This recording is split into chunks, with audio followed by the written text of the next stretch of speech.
The Unhappy Hour on the new AmericanMedia.com. Broadcasting to you live from the Milky Way Galaxy, the solar system, planet Earth, North America, the United States of America, California, Los Angeles, to be quite specific. Hello, everybody, and welcome to the Unhappy Hour. However, the Cleveland Cavaliers have LeBron James, Kevin Love, Kyrie Irving, Dion Waiters, Anderson Varejao, Mike Miller. I think we're getting Ray Allen in February. Go down the list. Tristan Thompson. This is actually a team. There's some talent. There's more than just three talented players on this team. Remember when the Heat assembled and you had three, like the big three. Well, this is kind of a big team. Anderson Varejao, when healthy, when healthy. He's a hell of a player. So, is it the Unhappy Hour today? I don't know. I can't quite call it the Happy Hour because I can't do that until we get those 2 titles that LeBron took south to take his talents down there and earn. When we get 2, we'll be happy. Oh, come on. When I get 1, I'll be really happy.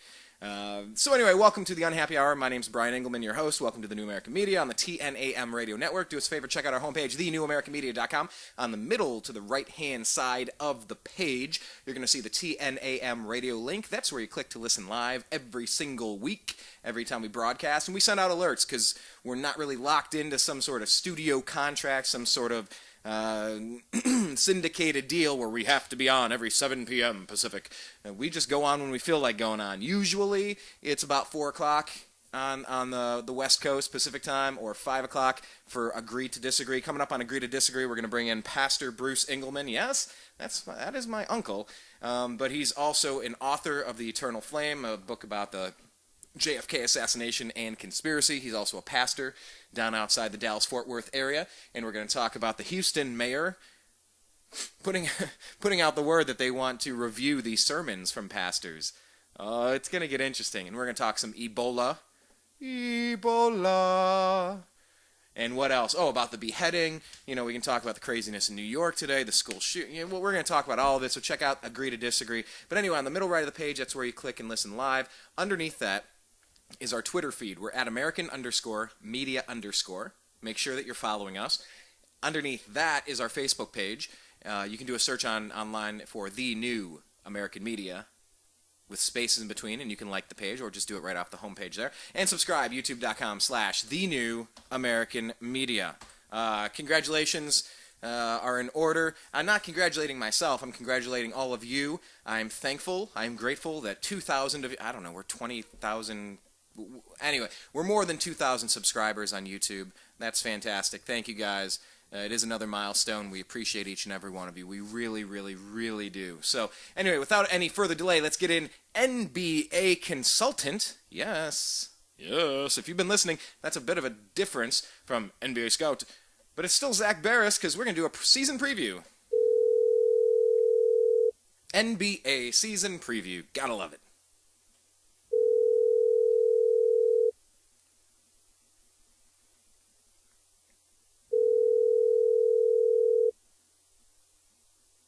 Hey, Brian, how you doing? Living the dream, buddy. How you doing?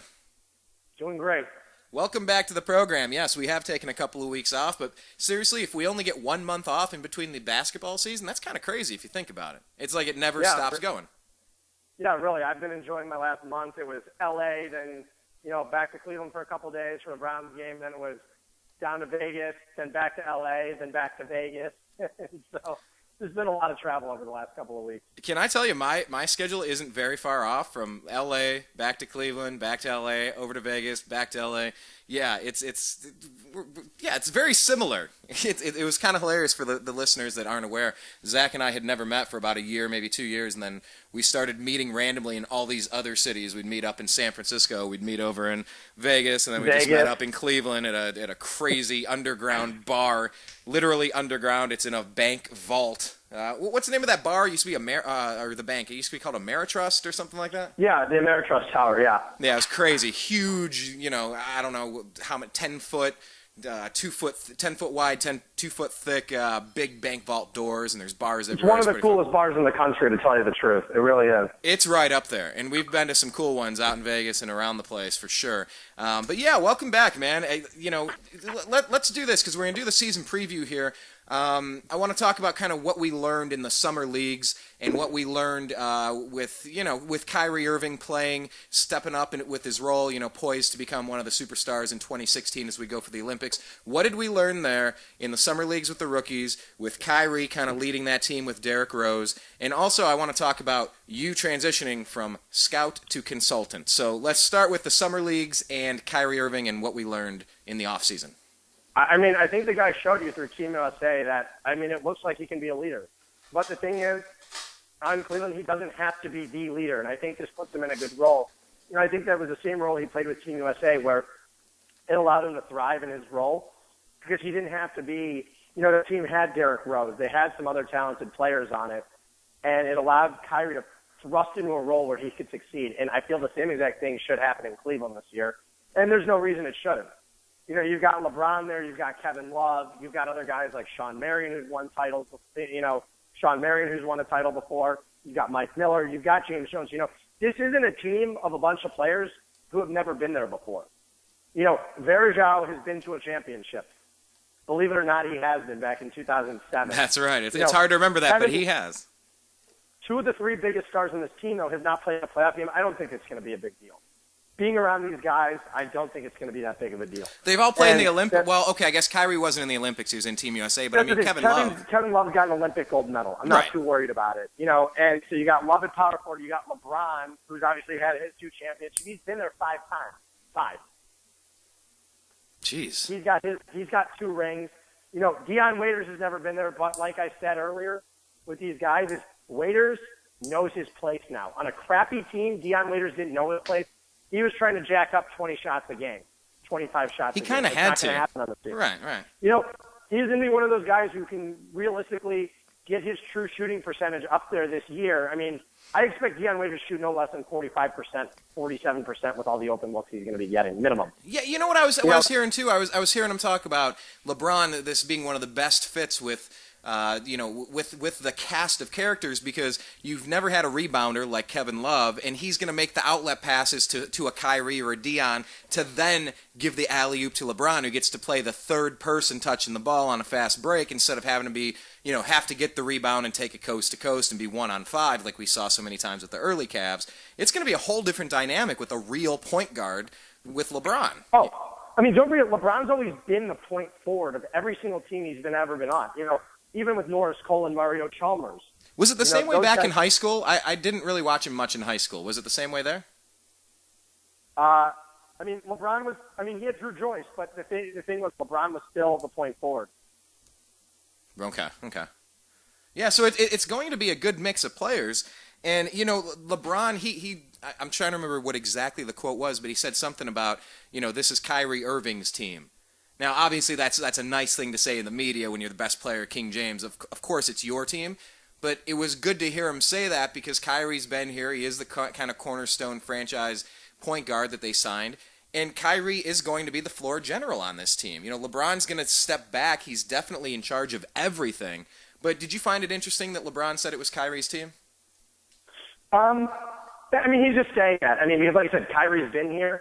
But the thing is, everybody knows in their right mind it's LeBron's team. LeBron's giving Kyrie the chance to guide this team, which in a sense is Kyrie's team. Kyrie's going to get to play the point guard for this team. He is going to be the leader. And, if LeBron trusts Kyrie, there's a reason he's trusting him. There's a reason why he never trusted Eric Snow, Mario Chalmers. Right. Norris Cole. Those guys, Norris Cole's a good backup point guard, but Norris Cole's not a starter by any means in this league. Right. And and Mario Chalmers is a crappy starter at that. And so was Eric Snow. Eric Snow had his time once in his day, but at the same time, Iverson was the more he was overpowered. Well, of course. And, let's transition real quick because I definitely want to get to make sure that we do the season preview here, and I don't want to spend too much time going over all this stuff. But I want to kind of touch on you personally. You had been serving as a scout. Now you've moved over into a role in consulting. Maybe, I don't know, kind of talk about that a little bit as much as you feel like and kind of explain the difference. And, you're definitely still following the NBA, but maybe in a different capacity now. Yeah. Scouting, you're working 80 to 100 hours a week. It's just exhausting, and it's, like I said, the workload is just excruciating sometimes. And, you burn out after a while, and truthfully, that's what happened. I burnt out. And it was one of those things. It's not saying it's, I'm never going back into it again because I can't say that. And like I said, I might. And, you know, but being in a consulting role for me, advising players is what I'd prefer to do right now. Because like I said, it's just, you know, like I said, I work with a different company that I love right now and, you know, that I've been with for a little while. And I really like him. You know, I've been with them through a phase when I was still trying to do, you know, when I was still working in scouting. But being a consultant, you know, now allows me to advise players. It's still very lucrative. You can do whatever you want advising players. And there's no boundaries. You don't have to worry overstepping boundaries. You know, like I said, I can still, you know, gather meetings in 2 cities at the same time. It's not that difficult for me. I managed to make it work. And whether it's, you know, whether it's traveling down to Miami for dual meetings, Philadelphia, New York, you know, having to be back in Chicago, being wherever, you know, I can get away with it and do it. So that's what I prefer to do. And like I said, it's a lot more relaxing not having to go putting in 80 to 100 hours a week doing what you need to do. Yeah. So, I mean, I guess the simple way, the bumper sticker explanation is, as a scout, you work for the front office of an NBA team, and as a consultant, you work for a player trying to make it into the NBA or already established NBA players. Or a player that's already established in the NBA. Oh, you know, okay. You're just giving them advice. I mean, that's the thing. It's basically, it's paid advice. You know, like I said, I deal with a lot of guys that still have a lot of contact. It's just a matter of, you know, you pick and choose who you want to deal with and what issues you want to deal with. You don't have to worry about going to every small little event anymore. You know, whether it's, you know, missing a family event because you have to be at work. You know, you don't have to worry about that. I don't have to worry about it anymore. And that's one of the things I really enjoy now about my current life. So that's where you and get I have to, a lot of fun. Yeah, you get to pick your schedule versus you have to go see Oregon State at 7:00. Yeah, I'm not in a different city 6 days a week, like I said. I travel a ton for work. I mean, it's there on my Instagram, my Twitter, my Facebook. I travel all the time for work. So it's traveling I like doing. And rather than going to small little cities like Pullman, Washington, or... And you love Oklahoma City. Or, You've always loved Oklahoma City the best, if I recall correctly. Oh, yeah. I mean, you know that. So I don't have to go to small cities. I mean, I still do. I'll still take a small road trip. But, you know, I'm going to city. You know, it's nice to be back in Vegas. You know, it's nice getting to go back home to L.A. It's, you know, going to San Francisco. It's nice to get to be in those cities without having to only be there for 16 hours at a time or 20 hours at a time. Right. No, I'll give you that. And now, really quickly, I want to ask, do you consult high school players as well, along with college and NBA? Yeah, a couple of them. So, I mean, I won't do I won't work with a regular high school player if they're a top recruit. Then yeah, I've worked with a couple of the top recruits coming into this year's draft that will be in this current draft. So let me ask you this: keep all the players' names aside. I'm not asking that, but what types of specific advice have you given over the years, not to anyone in particular, but to a high school player? Significant players transfer over a couple players transfers over the past couple of years, especially one very prominent one to a much bigger school and basically help negotiate with other people to get the transfer process set up. You know, who to talk to, how to get him recognized. You know, I mean, originally there were smaller schools looking, and I said, no, he's not going to. You know, you're not transferring him from one school to another small school. It's not happening. Hey, Brian, hold on 1 second. Let me just. Yeah, sure thing. Go ahead. I'll talk for a minute. You let me know when you're back. We're talking with NBA scout, former NBA scout. Thank you. I just caught myself there. Current NBA consultant, Zak Baris. You can follow him on Twitter. He's at Z Baris. That's Z-B-A-R-I-S here on the Unhappy Hour. What we're going to do now is we want to bounce over. I do have one final. I want to kind of get some more. I'm curious what kind of advice an established NBA player would get. I could totally understand. There's always there's so much advice players will always take. I mean, you're not always going to necessarily listen to your agent on every single issue. Right. Well, you need to get multiple opinions and then make your move. You got to, it's research. That's what it's always been about. And that's the thing is you can never take advice from one person because if you do that, ultimately you don't know who's out to screw you. Yeah, look at Don King to Tyson. I mean, go across the board. You got to be careful with your circle. And that's one of the best things and worst things that LeBron has had going for him was his team. In some ways. Exactly. I mean, he got some bad advice early on. When he started listening to, it was World Wide West all of a sudden and Leon Rose. Those were the only two voices in his ear, and look what happened.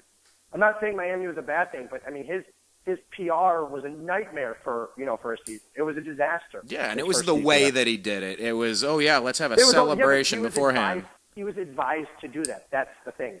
He was advised to go about it that way. If he would have gotten other advice, I can tell you right now, Rich Paul would not have advised him to do something like that. And what he did right now with his letter coming back, just all about it. Now, I'm obviously biased as a Cleveland Cavalier fan, but he's doing the right things where the public is like, hey, man, I'm not a Cavs fan, but that's a cool story. And if Cleveland gets a title from this, that's going to be kind of cool. You get the feeling that it's going to have the nation behind us pulling for a title to come back to Cleveland. He's kind of doing it right this time.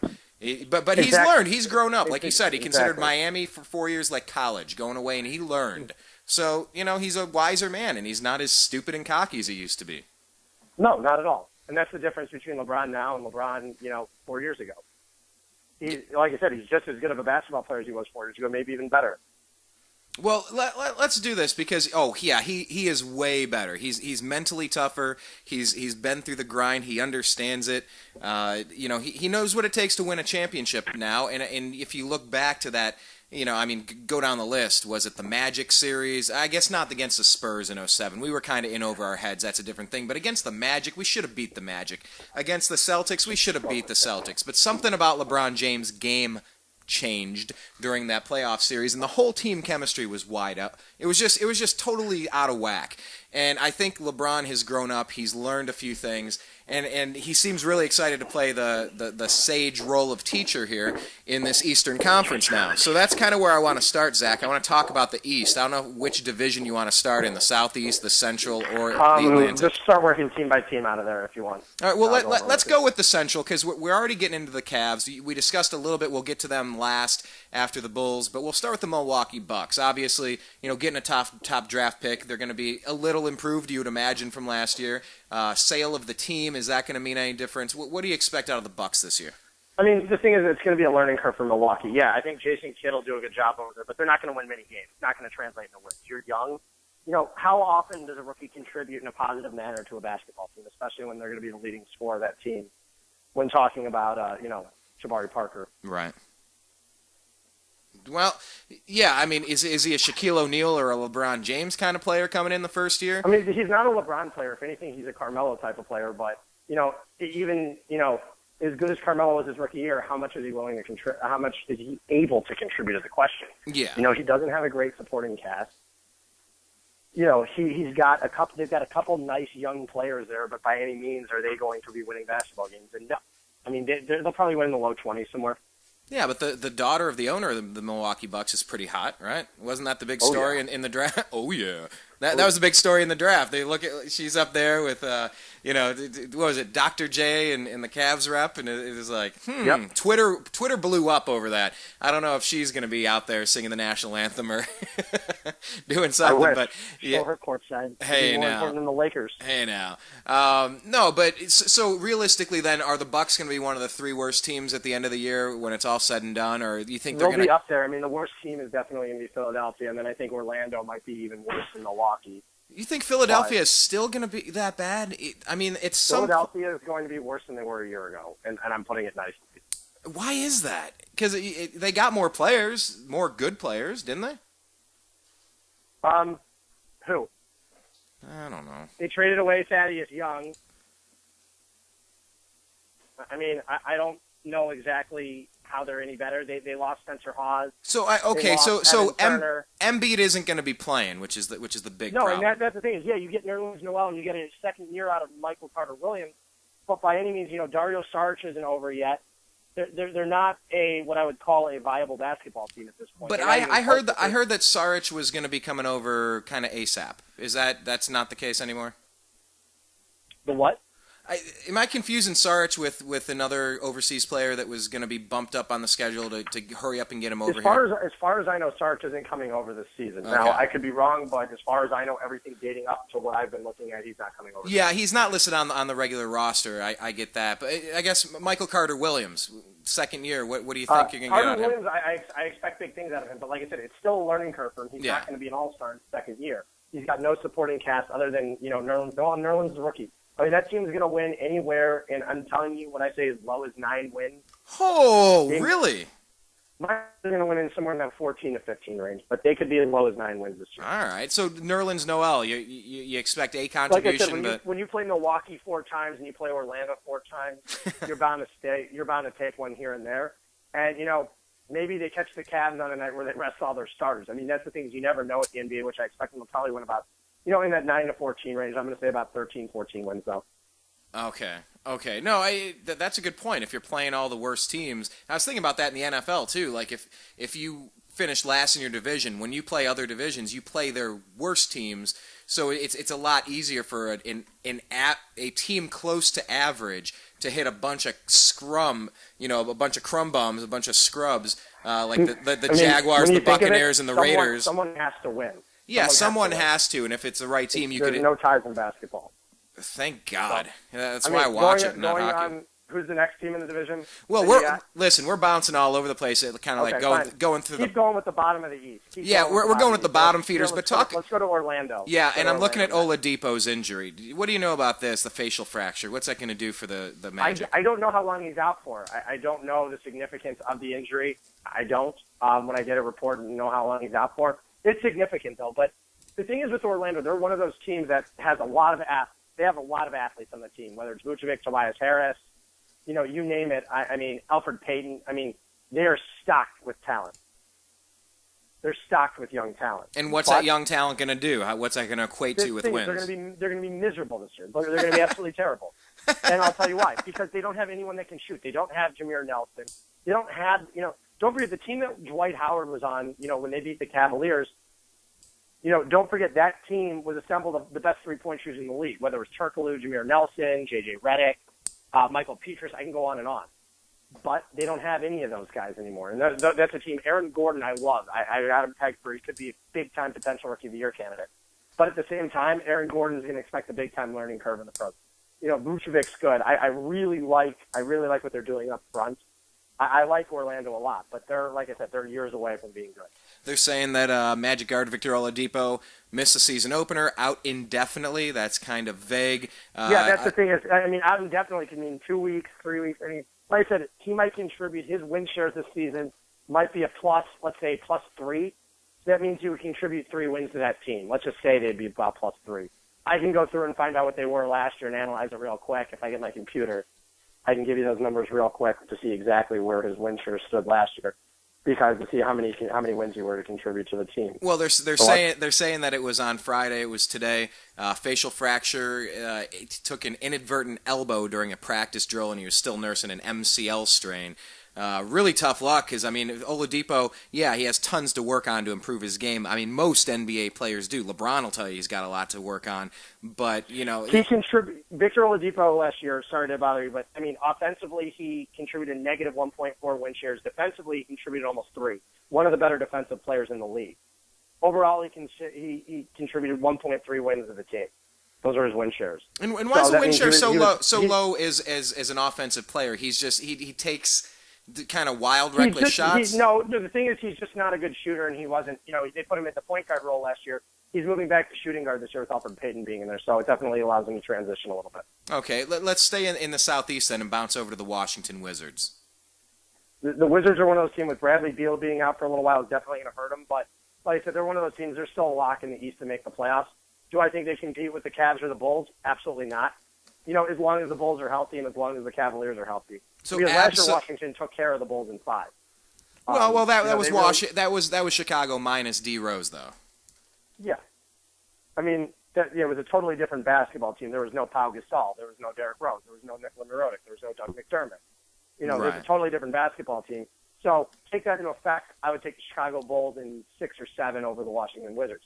But the Wizards are still a very good team in the East. I expect them to probably finish about 5th in the East or 4th in the East. John Wall, what do you think you're going to see out of him this year? I think you're going to see a huge year from John Wall, and this is the year where he goes from being a very good player, great player, to being, potential superstar. I think this is his year to make the transition. If he doesn't do it, he's going to be the same John Wall he's been since he entered the league. But I think last year he really took a big step forward, especially playing alongside Bradley Beal. And this is their big audition for Kevin Durant this season. The Wizards have already brought in, trust me, I know this, they've already brought in Kevin Durant's former high school coach. His former high school coach. Brought him in for dinner or brought him into the staff? No, he's brought him into the staff. He's working with the Washington Wizards. Sneaky. The Washington Wizards have brought in a lot of Kevin Durant's former people, or a lot of his people, onto their staff this year. And I can tell you that right now. So this is something that is really in the works. Yes, from talking with people, talking with someone specifically, yes, it's in the works. Is Durant kind of just fed up? Like it's just kind of like he's petered out over there in Oklahoma City. It's just it ain't going anywhere. I just don't think he's going to win over there, and I think it's about time. And so then this summer he's available to make his decision, or how does that work? He's a free agent this summer, and I tend to think if they don't win, which they're not going to, then he's going to make his transition. Yeah, because off the top of my head, I remember that Durant kind of quietly signed an extension with OKC, but you're saying that he has the opt-out as early as next season then? Yeah. Okay. And by the way, if you're paying attention, while we're talking about the old Cavs team that went to the finals and played the Spurs, Drew Gooden looks like he's wound up on the Wizards roster on Glenn Rice Jr. The Wizards have put together Paul a good Pierce. team. Gooden can be a serviceable bench. That's the thing is they did lose Trevor Ariza, and getting Paul Pierce, he's not as good as Trevor Ariza was. Yeah, not at this stage, right. So you're definitely losing something there. I don't want to say you're losing a ton, but you're definitely losing something. Because I've heard some people like really, really, really high on the Washington Wizards. You're saying they're a solid team, they're even a good team, but when you're talking the Eastern Conference. I think right now in the Eastern Conference, and like I said, we'll just go through it right now. I've got the Cavs at number 1. I've got the Bulls at number 2. Number 3, I've got the Toronto Raptors. 4, I think you're going to be surprised when I say who's number 4, but I think it's probably going to be the Atlanta Hawks. Really? Their front court is looking really good with a healthy Millsap and a healthy Al Horford. Yeah, let's get into the Hawks right now because we're staying in the division. I'm going to keep going down the list real quick. And like I said, we've covered we'll cover the Hawks and we'll go over the Raptors. But I got the Raptors at 3 and the Hawks at 4. The Hawks, like I said, they've got Kyle Korver. Jeff Teague is blossoming into being a really, really damn good point guard in this league. So you've got Teague, you've got Millsap and Horford, arguably one of the top. They're one of the top front courts in the Eastern Conference. One of the top 3 or 4, and they're right up there. So I put the Hawks at number 4. I think they'll probably win about 50 games this season. The typical Hawks. Wow. Yeah, well, typical Hawks, of course. You got to love that. How do you think Danny Ferry's going to survive this thing? The whole, the leaked emails and all this stuff. How was the front office? I really don't know. They need something else bigger to happen. So pretty much everything just kind of stalled out. No big deal. I mean, I'll get into the Danny Ferry thing another time with getting into it big time. But like I said, there are things which you got to realize went into the Danny Ferry thing. It wasn't necessarily just his opinion. Those were what scouts wrote. Yeah. About. And I remember you and I did talk a little bit about that when I was back in Cleveland. And yeah, maybe that is a bigger issue. That's what you have to take it from. It's not him being a racist. And trust me, Danny Ferry's not a racist. What happened is that's what it says in scouting words. You have to see the stuff that's written in those things sometimes. And that's what was written. It doesn't mean Danny Ferry's a racist, so don't take Danny Ferry as being a bigot or a racist or anything. Yeah, and you even heard rumors that one of the partial owners wanted to intentionally leak something, so he'd be forced out like Donald Sterling for some sort of obscure tax reason or something too. Now the Hawks could be, and I'm saying this right now, the Hawks could be instant sellers. They could go and move Millsap. They could go and move Horford. Both of those guys will be on the block early in the season. But I'm not saying that they're going to move him. But if they manage to keep that team intact, they'll be the 4th best team in the East. Let me ask you a question regarding that real quick, because I keep seeing the Cavaliers making moves with salary caps and rosters and expiring contracts. Are the Cavs still a team that could pull the trigger again around the halfway point? I don't know about that. Not on a guy that's going to be making $16, $17 million. They're not going to be on I can tell you right now, it's not going to be on an Al Horford. That would have to wait till the offseason. Okay. They're going to have about $16 million and change in cap room in the offseason, so you can go move in. You can go move in then. Millsap. Go ahead. You never know. Well, I tend to think the Cavaliers will go after. The Cavaliers are going to go after a center. Whether it's Timothy Mozgov, I think it's going to be. There are other centers that will be on the market at some point during the season, and trust me, they will be in that market. Yeah, the Cavs are going to be looking big time. Talking about the offseason, though, real quick, do you sense that there's going to be an NBA lockout? The players gave away quite a bit of money last time around, and now LeBron's, he's not the head of the players' union, but he might as well be, and he's out there saying, look, don't you come to me and tell me every owner's losing money when Sterling sells for $2 billion. Don't you tell me after this latest contract, this cable deal, that you guys are losing money. No way, we want our percentage back. Do you think that there's going to be a strike or that they're going to avoid any nonsense? I really don't know. I hope not, but you never know. Yeah, I'll give you that. Let's talk about the Charlotte Hornets a little bit, shall we? Let's go to the Raptors first, and then we'll get into the Hornets, because I just want to keep working my way down the East. Oh, because I'm going division to division. We've done the Okay, Wizards, that's Magic. fine. Then we'll stay in the division. Yeah. The Hornets are, they failed by landing Gordon Hayward, but I think they may have gotten a better option getting Lance Stevenson for cheaper. I mean, they've got what do you see as Lance Stevenson blossoming into? Other than blowing into ears, what kind of player is he going to turn into? If he can mature, he'll be a very good player with them, and I think he can help contribute. I mean, they're going to win 40-something games this year. You've got Al Jefferson. If Kid Gilchrist can blossom into something, which he does have the potential. I mean, the potential is all there with him. Kemba Walker is one of the best guards in the NBA. Lance Stevenson's a really nice fit there. I see the Hornets having a nice year. They could win up to 45, 46 games. I see them more in the low 40s, but if they play up to their potential, they could win probably 46, 47 games. Well, let me ask you this. How nice is it to finally see that their name is called the Charlotte Hornets again? Oh, love it. It was almost like I don't know. I'm so thrilled because it never made sense with the Hornets disappearing and who are the Bobcats. Like, I'm so glad that they righted their wrongs there. Maybe it's just I grew up with that with Larry Johnson and Grandmama, but it just makes sense that the Hornets should be the Hornets. And then that leaves us in the Southeast with the Heat. What in the heck are we getting out of the Heat this year? I don't know. That's the thing. I don't know. It could be one of those things I don't think you're going to use because Bosch is still a really good player. But I see the Heat winning in the low 40s. I don't see them as being a 47, 48 win team like some people predict. Don't forget they won 54 with LeBron a year ago, and this is a team without a point guard. Yeah, because when you get to the Hawks at 4, that's your prediction. That means the Heat are not in the top 4 in the East. So no, I've got the Heat at probably about 6 in the East. Wow. I mean, they're above Charlotte in my opinion, but I mean, like I said, I feel like it all depends what you're also going to get. Are you going to get Luol Deng 3 Bulls? I mean, are you going to get him Bulls, or are you going to get him Cleveland Cavaliers? The other thing, Luol Deng's logged a ton of minutes over the last few years. Just like LeBron, yeah. I mean, he's logged a ton of minutes. And you just I'm doing some car shopping right now, and I don't want to buy a new car because I never want to deal with recalls that haven't been discovered yet. But I never want to get something a couple years old with a ton of miles on it. I'm looking for like maybe 2-3 years old with very limited 10 to 30,000 miles, and we know what we're getting out of the product. Yeah, and I'll tell you what, when you're Luol Deng or LeBron James, you can't have that many miles on you, and you really have to change it. And you've noticed LeBron is. Go ahead. One of the reasons the Chicago Bulls, and we can get into the Bulls now, one of the reasons Thibodeau's teams always break down in the playoffs, and I know very well why, when you've got guys logging 44 minutes a night during the regular season because you need to do that to get into the playoffs. Tony Snell last year, when Deng got traded, logging over 40 minutes a game. Derrick Rose cannot go back with those bad knees. You cannot expect him to be playing 44 minutes a night like he was pre-injury. Right. One of the reasons why he's blown out 2 knees. Joakim knows eventually it's going to take a toll on him too. He plays long minutes, and that's the problem with these guys. And this is why I don't think Chicago is a huge threat to Cleveland in the Eastern Conference Finals. I don't think they are. I think Cleveland would beat them, pretty steadily. Pretty handily, huh? I don't think Cleveland will have a huge issue with him because Thibodeau, unless Thibodeau doesn't overwork his guys in the regular season, which he's done every year since he's been there.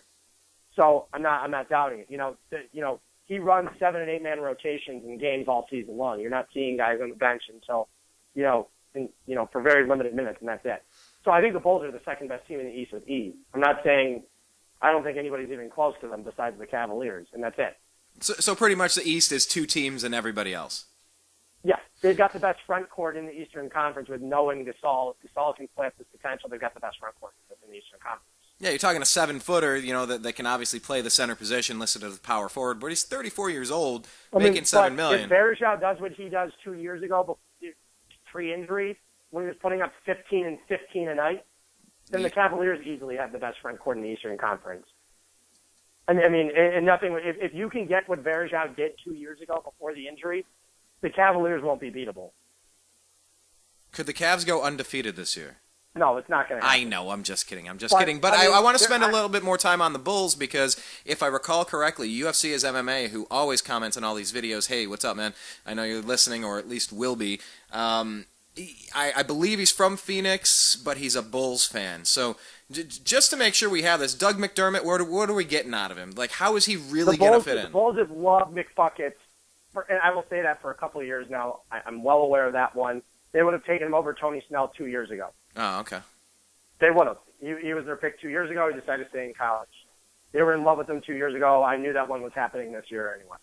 There was no doubt in my mind that one was going to happen. They were going to get him. They were going to give up the farm to get him. Hell or high water, they're getting that kid. They loved McDermott. He was exactly what they needed. They've been lacking a three-point shooter like him for years. It's exactly what they got, and it's exactly what they wanted. And you talked about Derrick Rose, needing to limit his minutes. A lot of times when he was playing for Team USA in the summer, kind of lackluster performance, and then a couple of these preseason games against the Cavs, he looked fantastic. So, I mean... Yeah, but don't forget the Cavaliers went on a fast break and annihilated them in 2 seconds. They went on an 11-0 run in that game the other night, and, they just outran the Bulls. And that's the thing, is the Cavaliers can outrun any team. They're going to be one of the top 3 or 5 fast break teams ever this season.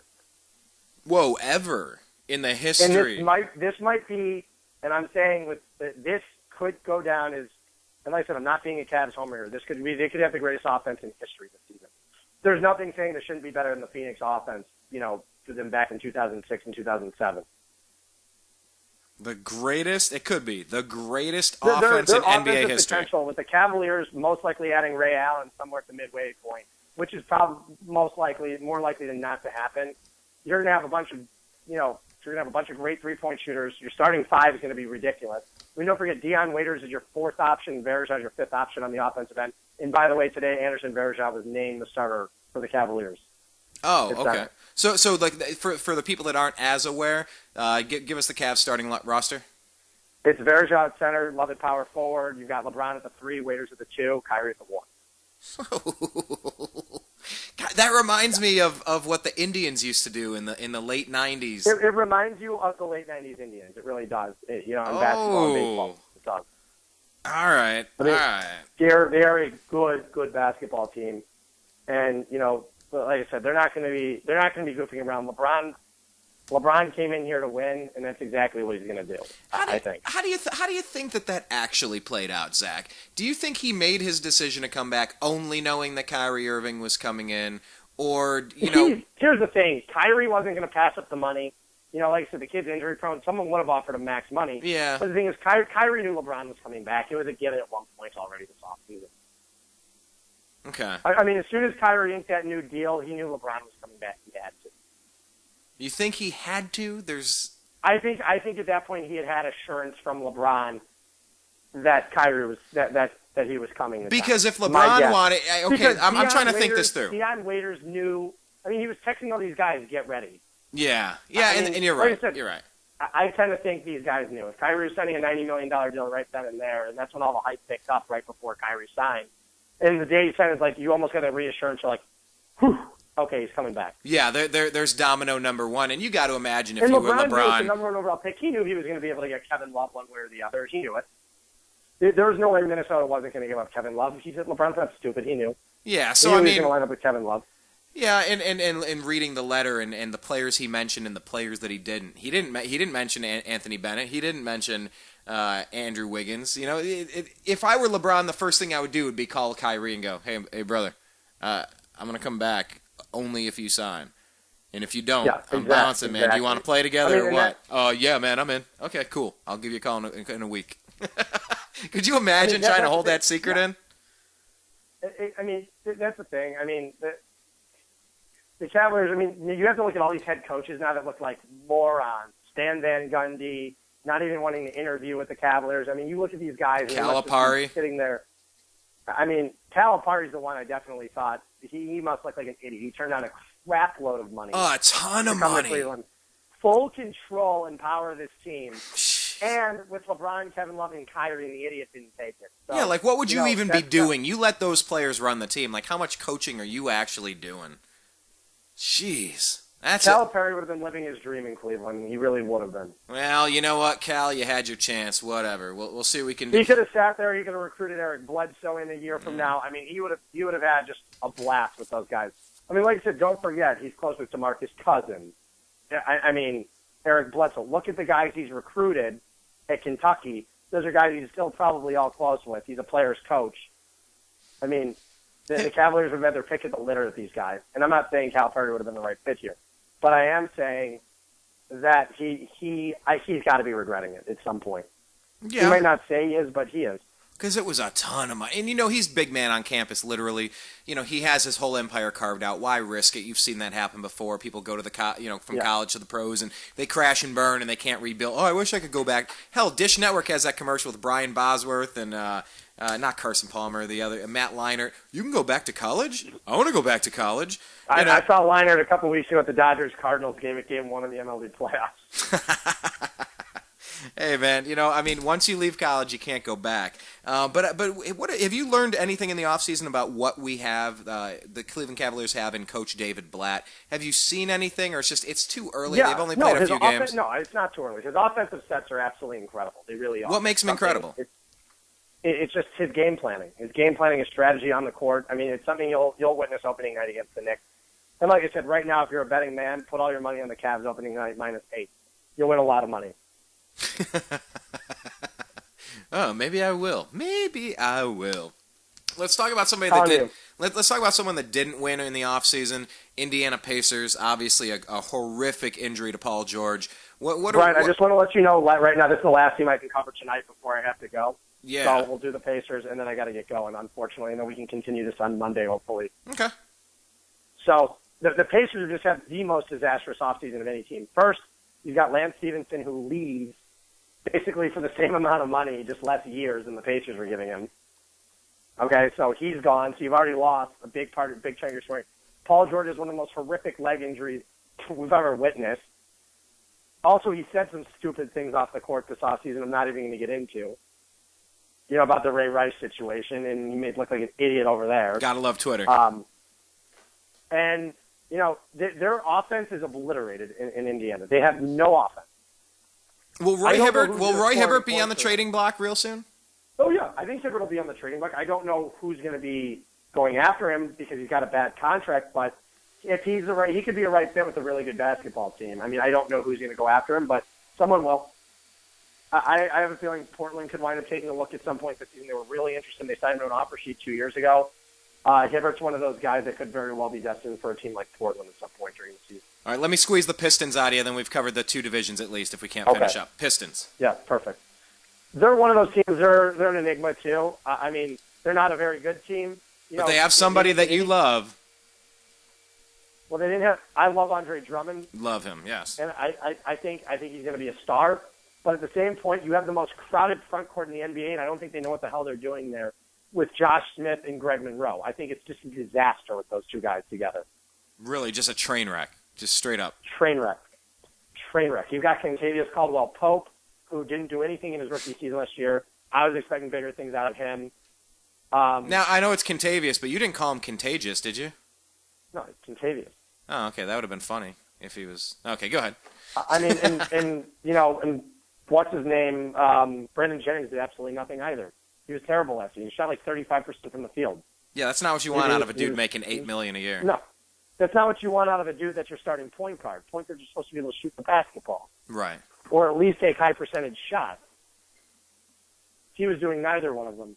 So it didn't work out for them, and it really hurt them, and they were a bad team. Do I think they're probably the 8th best team in the East? Yeah, but that's not saying much. By far, the West is... Okay, so what would you say... Final question, I'll let you run out the door. Last year, if you said the Western Conference was far superior to the East, if there's a 100 scale, would you say last year was a 70 strength in the West to a 30 strength in the East? Or what was that versus this year? Where does the balance of power go? The 9th best team in the West last year had 48 wins. Okay, yeah. The West won the conference finals and absolutely dominated the best team in the East by far. Kicked the crap out of them. Just blew the heat away, yeah. Last year, I think it was more like 85-15, maybe 90-10. There was no dominance out of the Eastern Conference. Miami was it last year. 85-15, 90-10. The Pacers would have been a decent team in the West, nothing special. And Miami would have been the only team to ever put up a fight in the West. Wow. This year in the Eastern Conference, the powers have changed. Miami's still a decent team. Cleveland's gotten much better. The Bulls have gotten much better. The Wizards are better. The Raptors are better. The Hornets are better. I don't think, I think there's 7 pretty good teams in the East, at least 6, really good ones, good ones. I think it's probably about 70-30, 65-35. It all depends who wins the championship. If Cleveland can win the championship, then it won't even matter. It only matters who the best team to come out of there was. Because the best team in the East can beat the best team in the West, and it doesn't matter. That's fair, yeah. The 2 years previous to last year, Miami won them both. So who cares if the West was better? An Eastern Conference team came out on top 2 years in a row.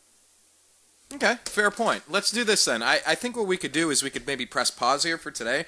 I'm gonna release my Brown show. I pre-recorded my show with Greg Moore. He's on Twitter at GregTime. You can check it out, and we'll post that now. It was kind of summing up what the Browns did with that horrible flop to Jacksonville, and kind of looking forward to Jokeland, seeing what we're gonna be up against this week. So I'll post that ASAP, and then I'll wait until we finish this up here as we look at the Atlantic. In the East, and then we head over to the West, and we'll just kind of put it together as one show, I'm thinking. Does that work for you? Okay. Okay. That works perfectly. Cool. Thanks Well, then, again, Brian. signing out for now. You have a great weekend, and if everybody hasn't followed Zak yet on Twitter, he's at Zbaris. That's ZBARIS. So go out, have some fun, stay safe, and we'll be talking with you again. Like you said, what, maybe Monday, if that works? Monday works for me. Yeah. All right, cool. We'll have some fun. We'll talk with you in a few, Zak. Take care. Have a good one, Brian. You too. Bye.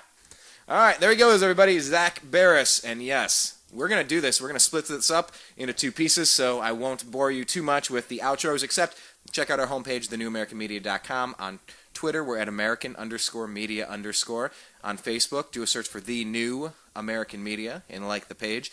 And sign up and subscribe to us on YouTube, youtube.com/thenewamericanmedia. So, for everybody over here at the TNAM Radio Network, my name is Brian Engelman. I appreciate you. I love you. And I think we'll be right back in just a moment. It's the Unhappy Hour. The Unhappy Hour on thenewamericanmedia.com. Broadcasting to you live from the Milky Way Galaxy, the solar system, planet Earth, North America, the United States of America, California, Los Angeles, to be specific. Hello, everybody, and welcome to our continued NBA season preview with NBA consultant Zak Baris. If you're listening live, hello, howdy. You can tweet us some questions if you want to. We're at American_media_. And let's just make sure you're following us on Twitter regardless at American_media_. Let's start there. Then make sure that you go to our homepage, thenewamericanmedia.com. On the middle to right side of the page, it says TNAM Radio. And that's what you click to listen to this live every time we go live. We send out our alerts on Twitter and Facebook, because we kind of do some pop-up shows, and we're going to be doing a lot more of them. So you get all of our alerts that way.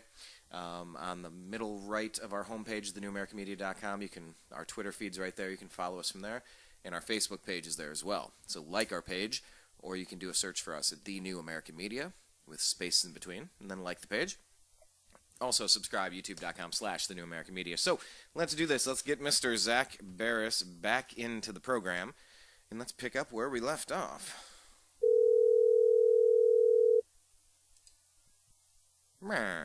Let's do that.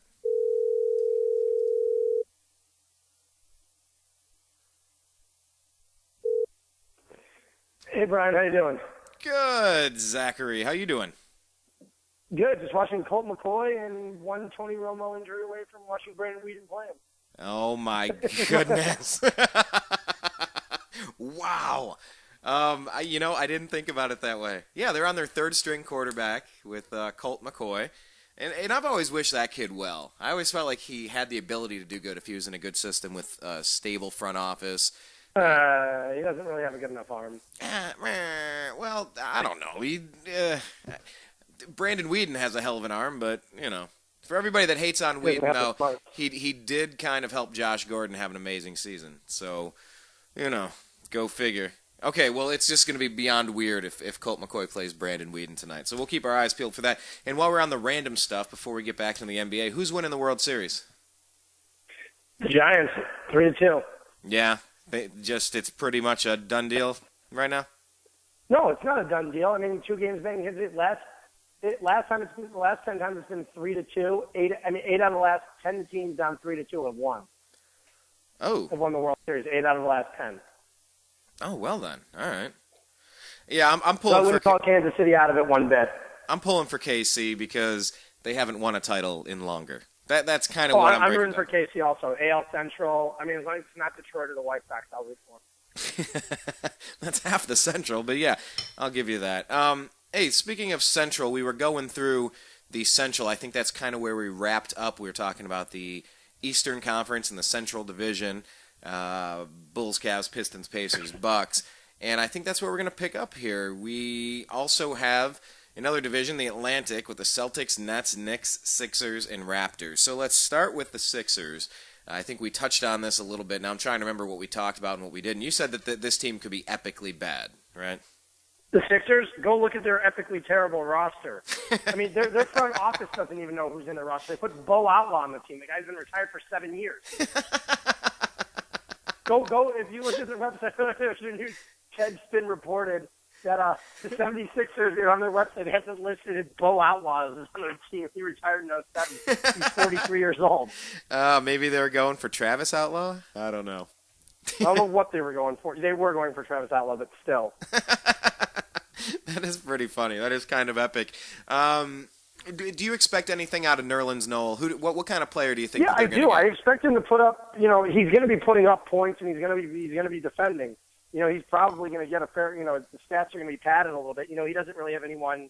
He doesn't really have any help other than Michael Carter-Williams, which is where he will suffer by not having an extra big body in there. He doesn't have Embiid. For at least the first half of the season. Granted, who knows if the Sixers even play him in the second half.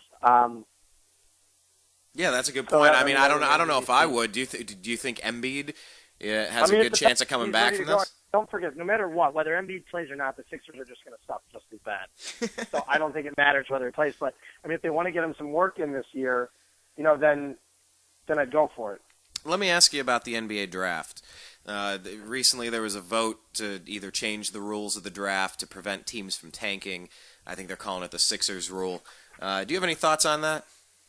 Yeah, I mean the problem is the small market teams would really be affected in a poor way. And I'm not talking, I'm talking Cleveland from a year or two ago would have been affected in a bad way. The Cleveland now would not be affected at all.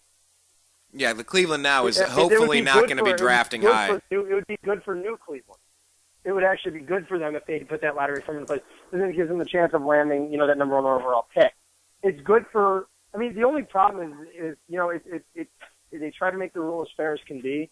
But the issue with that is, what if a team, isn't tanking and they go and win 11 games, and then let's just say a team like Cleveland or San Antonio goes and lands the next biggest superstar in next year's draft. I mean, how is that fair?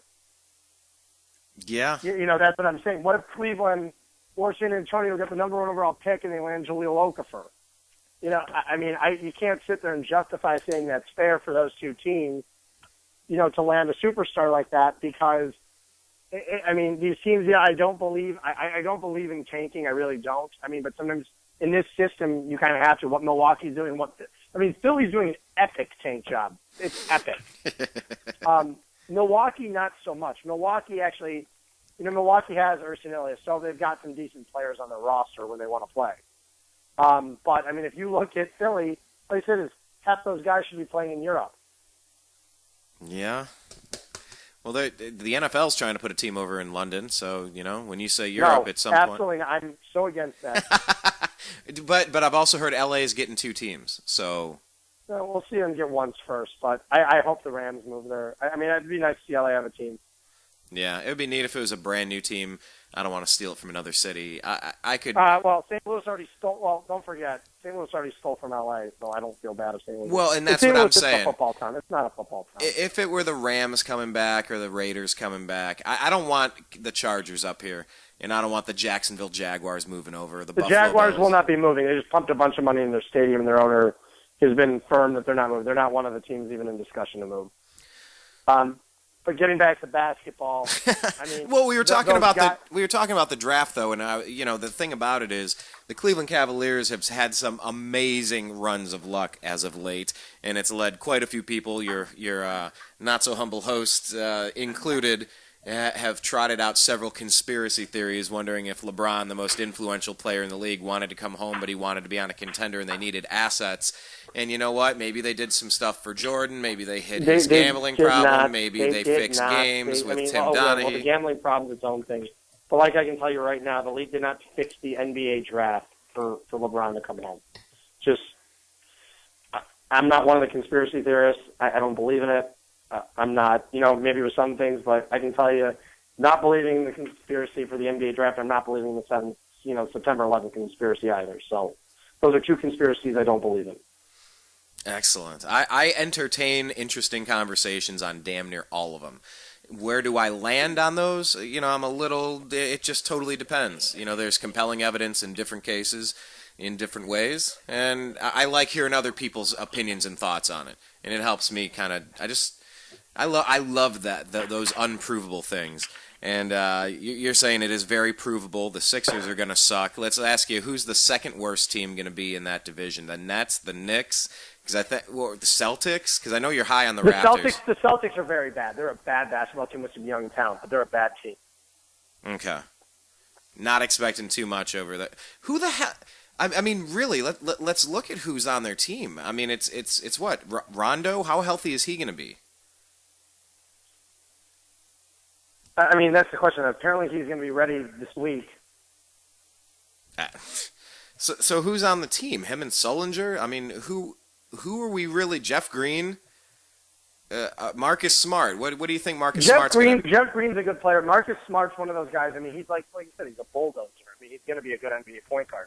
He needs to learn, obviously needs to learn the game. He's going to struggle a little bit his rookie year. But like I said, Boston has the pieces in place to be a good team in a couple of years. I like Kelly Olynyk. I like Jared Sullinger. I do like some of those guys. But like I said, they're a very young team. Jeff Green will probably be traded at the deadline, would be my guess. So they're not going to go anywhere. I mean, they can win probably around 30, but they're going to somewhere within 20s, maybe very low 30s. Oh, that's where Tyler Zeller wound up. That's where Gerald Wallace is making $10,000. Evan Turner from Ohio State. $10,000. I'm sorry, 10 mil. 10 mil. Yeah, well, $10,000 a second if you. Yeah, 10 mil. That's a big, hefty contract right there. Him and Jeff Green making 9.2. Jeff Green actually puts up decent numbers. He's a decent player. Yeah. Well, so we don't think the Celtics are going to be doing much. Is Rondo going to get dealt? Do you think that's even a possibility? The Celtics kind of. Yeah, I think it is, but I just, like I said, I think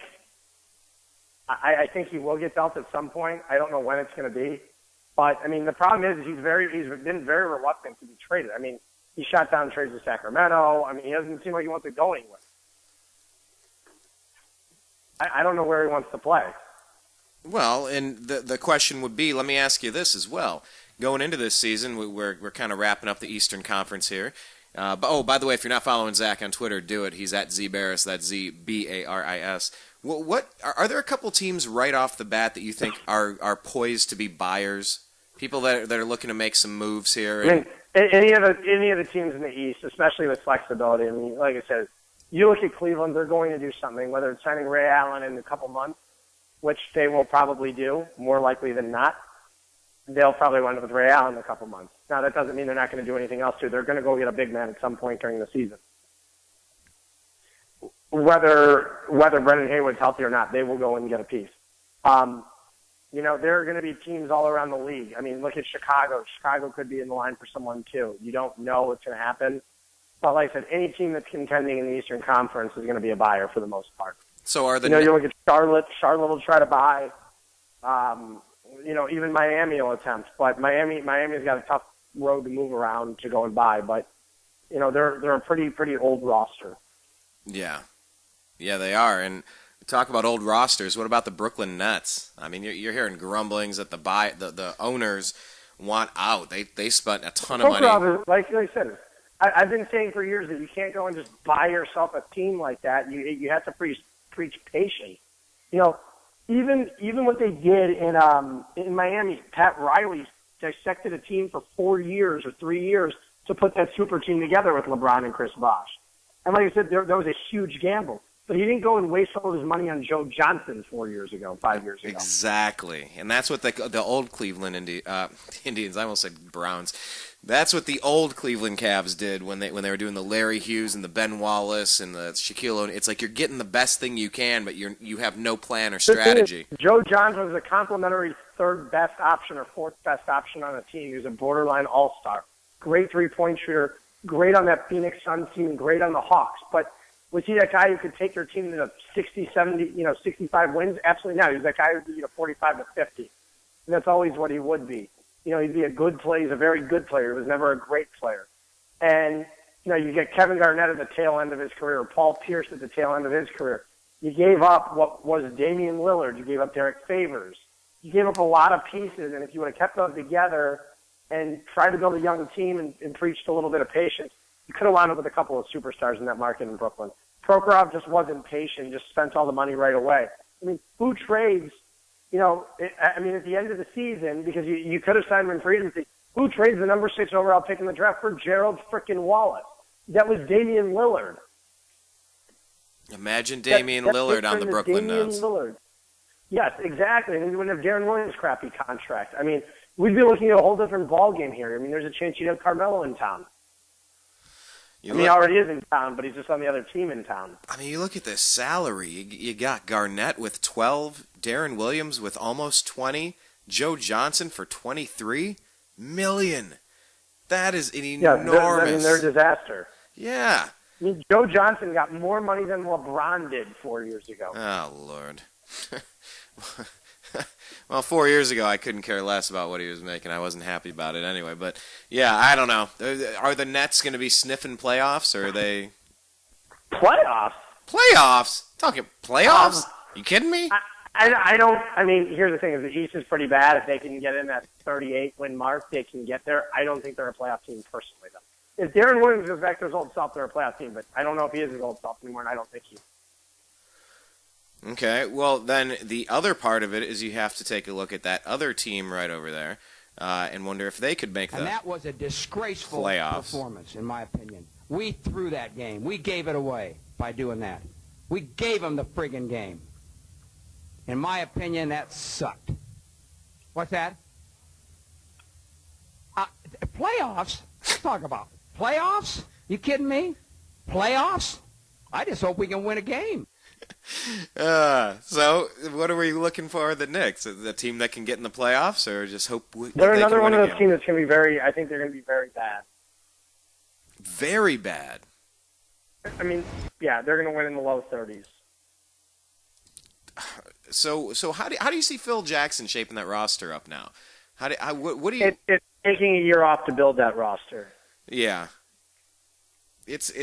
Well, like you said, it takes 4 years to strategically dump and rebuild. I mean, the Cavs did. The Cavs had tons of luck, and rarely does the best player in the league decide to go to a small market team that he left in the first place. It's kind of unheard of, actually. But, yeah, the New York Knicks, Amari Stoudemire with his $23 million. When is that contract over?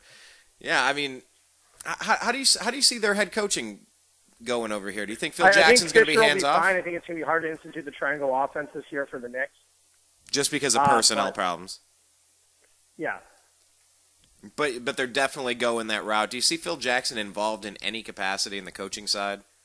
I think he'll be mentoring Derek Fisher, but I think Derek Fisher pretty much knows what he's doing. I mean, he's basically been a coach for the last few years. Yeah, and that's why he was getting signed. Yeah, exactly. Okay, Knicks. Well, might not be their year. Okay, the Raptors. Here's a team you're pretty happy with. Yeah, I like them a lot. I think they're a team I really like. DeMar DeRozan's a good player. I mean, Kyle Lowry's a very good player. Jonas Valanciunas is coming into his own. They do have some pieces to build around in that team. And then this is definitely a playoff team. I forget, we kind of went... for sure. I think they're the third best team in the East. Yeah, what did we say? Raptors, then Hawks, if I recall correctly. Yeah, and then the Wizards at 5. Oh, yeah. A lot of people super high on the Wiz. Well, the thing is, Bradley Beal's out for a couple months, so that's gonna hurt the record right there.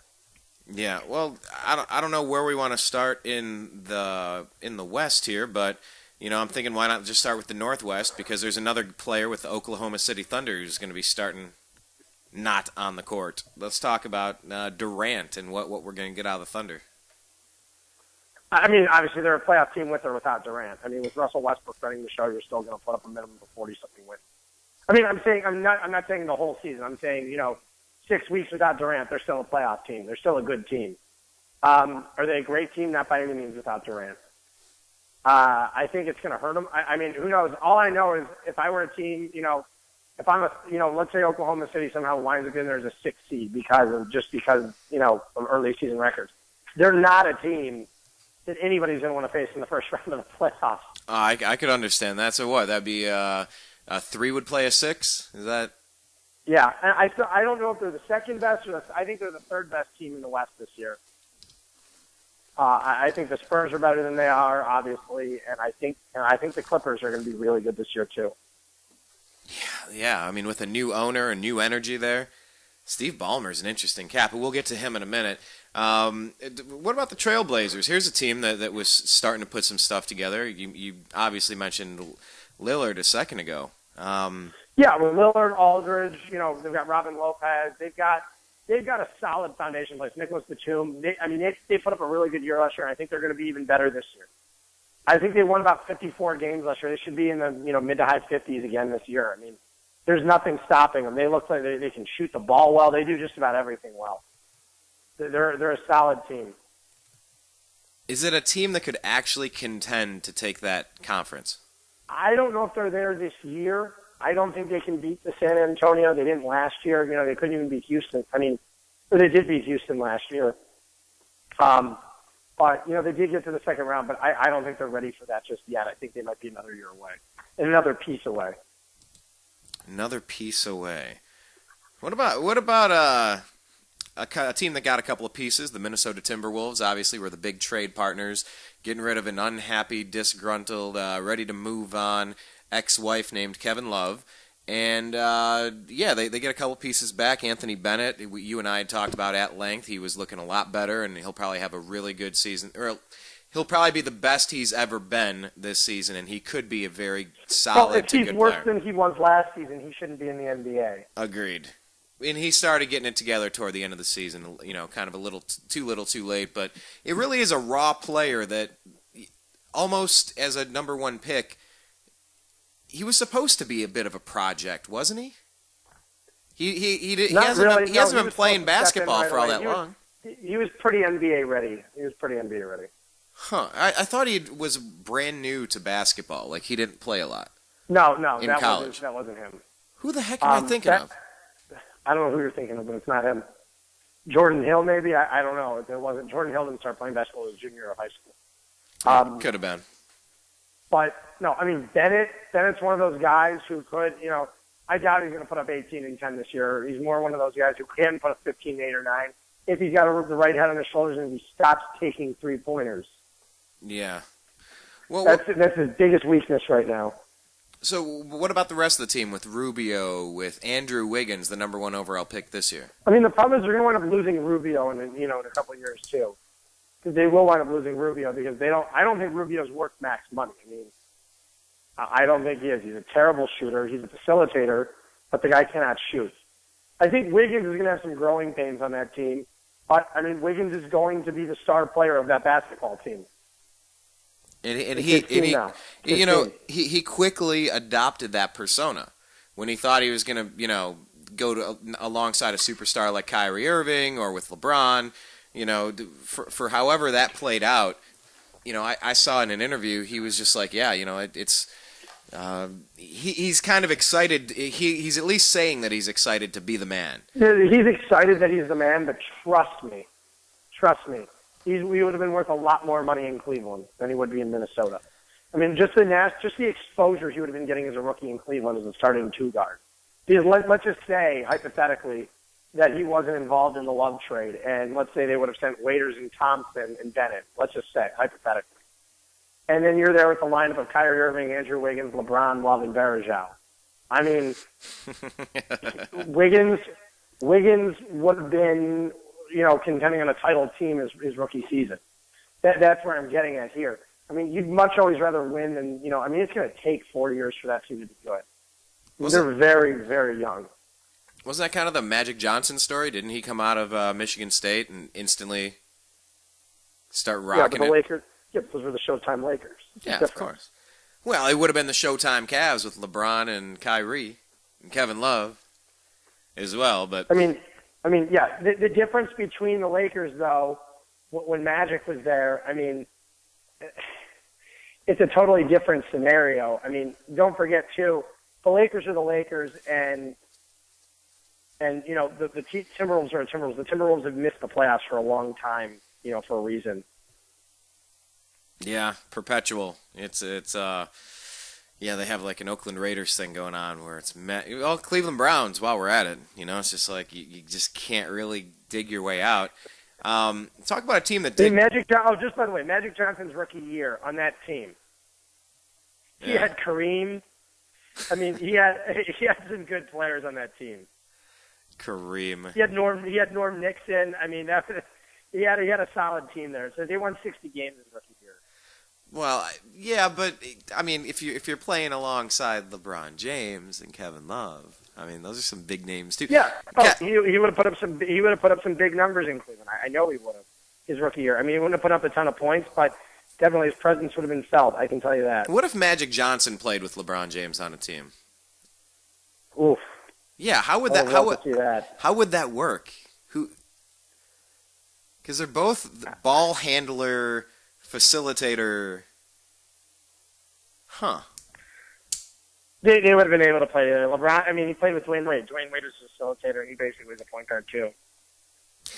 Interesting. Well, another team that had, obviously we're going back a few years now, but when you talk LeBron, you're always talking LeBron, Carmelo. They came out in the same class.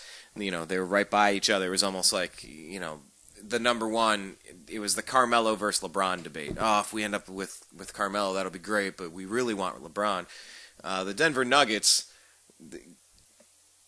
I don't know. How do you say what they did? They kind of did it right. The Nuggets, I mean, like you said, they're a mediocre basketball team. They've got some good players. They haven't anyone great. No, they've got Ty Lawson, who's very good. They've got Kenneth Faried, who really, I mean, maybe with Faried, he's taking that next level. The way he looked this summer, he looked like a superstar. Yeah, absolutely. I would love Kenneth Faried to take it to the next level. I like him. He's one of my favorite players. The guy's a very likable guy. Hey, our buddy J.J. Hickson landed over there. There he is. Yeah, I mean, they're one of those teams. I don't see them as being a playoff team, but they'll be all right. Okay. And in the West, all right is not good enough. We know that. Utah Jazz. They're going to be awful. They will be awful. But like I said, they're another one of those teams that's young and exciting with Ennis Cantor, Derek Favors, Gordon Hayward, and you've got Dante Exum you've added to the mix. They're going to be a fun league pass team to watch, just like the Timberwolves, but they will be very bad. Dante Exum, what are we getting out of him? The problem is I don't know what to expect because the level of competition he's played in. He dominated really low-level competition. What was it? It was Australia, right? Yeah. His dad's American. His parents are American. Oh, okay. So he could run for president. Still has the accent. All right. Well, He's got the accent. No, he's a very cocky player trying to fight his way to L.A., and that didn't happen. But he, he could be. He's going to have some learning curves. You're going to see him have some huge games this season. I think he could be a very, very, very, very good player in this league. He can be, he can be a multi-time All-Star in this league. But it's kind of hard what to expect on him because the level of competition he's gone against so far. Yeah, that's fair. So that's the Northwest Division. Obviously, the Thunder being the class of that. Let's take a look over here. The New Orleans Pelicans in the Southwest. They're one of those teams that's going to be interesting. Anthony Davis has blossomed into a superstar. It's about the rest of the supporting cast, what they can do. That's, I think, the biggest issue down there. Adding Omar Ashik to that team, too, really will make that team tough. On the defensive end. Very tough in the paint on the defensive end of the floor. Plus, you've got Drew Holiday as a good player. You never know what you're going to get from Eric Gordon or Tyreek Evans. But that's one of those teams. This is their year to start. This is their year to finally make the playoffs. The Pelicans. We've talked about this before. That's such a horrible nickname, right? Oh, yeah. You're in New Orleans. You have so many options of cool things to pick from. Yeah, I agree. I don't know. I don't know. Whatever. I'm just glad Charlotte got the Hornets back. Like I said, that one at least makes sense. What about the Grizzlies? What about the Grizz? They're going to be the typical old Grizzlies, just like they've been the last few years. With Marc Gasol basically hitting free agency after this season. But you're going to see them with Zebo. Mike Conley's fun to watch. They're going to be, again, right in the mix of that Western Conference, whether they're a 3 to 7 seed. They'll be somewhere in that range. But like I said, they're the perennial Grizzlies. Very, very good team, just not good enough to get over the hump. They're not a great team. Some names over there. Vince Carter, 37-year-old Vince Carter. Air Canada. Yeah, 38 years old. What was it, Durant? I'm sorry, not Durant. Garnett, 39. Yeah, you got some old players in this league. There are. But Marc Gasol, I think that's who the Knicks are shooting for next year in free agency. That's going to be their ultimate. That's going to be their ultimate goal. So I see him probably leaving Memphis. And probably going to the Knicks. But like I said, I could be wrong. Next year he'll be 30. If we're trying to build around someone. 30 is not that old, though. You can still build around the 30-year-old. Yeah. Well, Cleveland's doing it right now. All right, touche. Nicely played. Dallas Mavericks. They're kind of still building around an old Dirk Nowitzki. They're an interesting team. They are very interesting. In what way? They've just added some quality pieces. They are a playoff team. And Dirk doesn't seem to be slowing down anytime soon. They're a quality basketball team in the West. They've got Tyson Chandler back there now. You've got Dirk. It's back to the old days. It'll be fun to see how they can do, though. It really will. I'm looking forward to it a lot. To see the Mavericks play this season. It's crazy looking here at their salary. Tyson Chandler and Chandler Parsons are making close to $15 million a year each. Also adding Parsons, there's a possibility they're going to get J.J. Barea back after he was bought out today. Oh, okay. I think the Mavericks are going to be fun to watch, and I want to see what Chandler Parsons can do down there, because Parsons is an emerging player in this league. Do you think he's gonna pull like a James Harden? Kind of comes out from the shadows and has been a fantastic player, ready to rock and roll all along. Harden was a fantastic player with Oklahoma City. He just didn't really get the opportunity to really, he wasn't a starter. But with him though, I always liked Harden. He was a superstar. That's why I always wondered why. I was always wondering why Oklahoma City gave him up for so little. But just the fact that you've got Tyson Chandler, Monte Ellis, it depends. It remains to be seen what Raymond Felton can do on that team. Richard Jefferson has nothing left in the tank. Jameer Nelson will be a nice little addition to that ball club, but also getting Parsons. And maybe Villanueva just needed a change of scenery, and come off the bench. But because he'd been awful in Detroit the last few years. Well, I just find it weird. Nowitzki's making 7.9, and you got Tyson Chandler and Chandler Parsons making 15. You're like, okay. It's just, it is what it is. It is what it is. It's interesting. You got a 36-year-old Dirk Nowitzki. That's fine. Let's move over to the Houston Rockets. Let's talk about them. They were trying to. They were trying to get Bosh. They were trying to keep. Not only did they lose Parsons, you basically lost Chris Bosh. Yeah. Here's the thing: is they thought they had it in the. Don't forget, your offseason started with, okay, we're going to wind up with LeBron. Cross that one off the list. Okay, now we got a shot at Melo. Cross that one off the list. Next. Who's next? Kevin Love. Cross him off the list. Obviously we don't have the ammo to trade for Love. Next on the list, Chris Bosh. Got him in the bag. Done deal. Last second, Riley offers up that 5th year. He's back in a Heat uniform. Tumultuous offseason. You traded Omar Ashik. Got rid of Jeremy Lin. You lost Chandler Parsons in free agency. Everything Daryl Morey did with that basketball team was to acquire one of those 4 guys. And you struck out on all. Daryl Morey's hit more home runs than any GM in the last couple of years, other than David Griffin this year. Oh, David Griffin caught a unicorn. Yeah. Besides David Griffin and Pat Riley from 4 years ago, no GM has been luckier than Daryl Morey. Until this year. Managing a way to, even draft Parsons in the 2nd round a few years ago. Getting a gem like Eric Beverly. Then you go out and you manage to land. You overpay Omar Ashik, but you're able to trade him, which, it's going to be rough. But he didn't fit in Houston with that team. I mean, but you were able to trade for James Harden, which was a big, big addition. Then you were able to sign Dwight Howard away from the Lakers. I mean, it was a really couple good year stretch there. And I'm not saying it won't be in a year from now, but I mean, they're really, really going to miss Parsons and not having Chris Bosh. I mean, that team went from being, like I said, a fifth, sixth, seventh seed to being, they're one of the lower playoff seeds in the West. They are a playoff team by all means. And, they're just not a top 3 team in the West. And they would have been the class of the West if they would have added Bosh to that roster. I mean, that team would have been really freaking good. Yeah. Really, really good adding Bosh to that team. Some nice twin towers. Obviously, Bosh does not play the same game, the same style. But, yeah, it's interesting how the power structure, the sway of power, the pendulum can just bounce, and all of a sudden, there hasn't been too much east to west. The East has gotten a little better compared to last year. Let's hope that it's not going to be a total joke. But if we're talking about the class of the West, you go back for the past decade at least. I mean, the San Antonio Spurs are right up there with any fantastic organization. When the Steelers have had their run, the Cowboys, the Braves, go through different sports, different teams.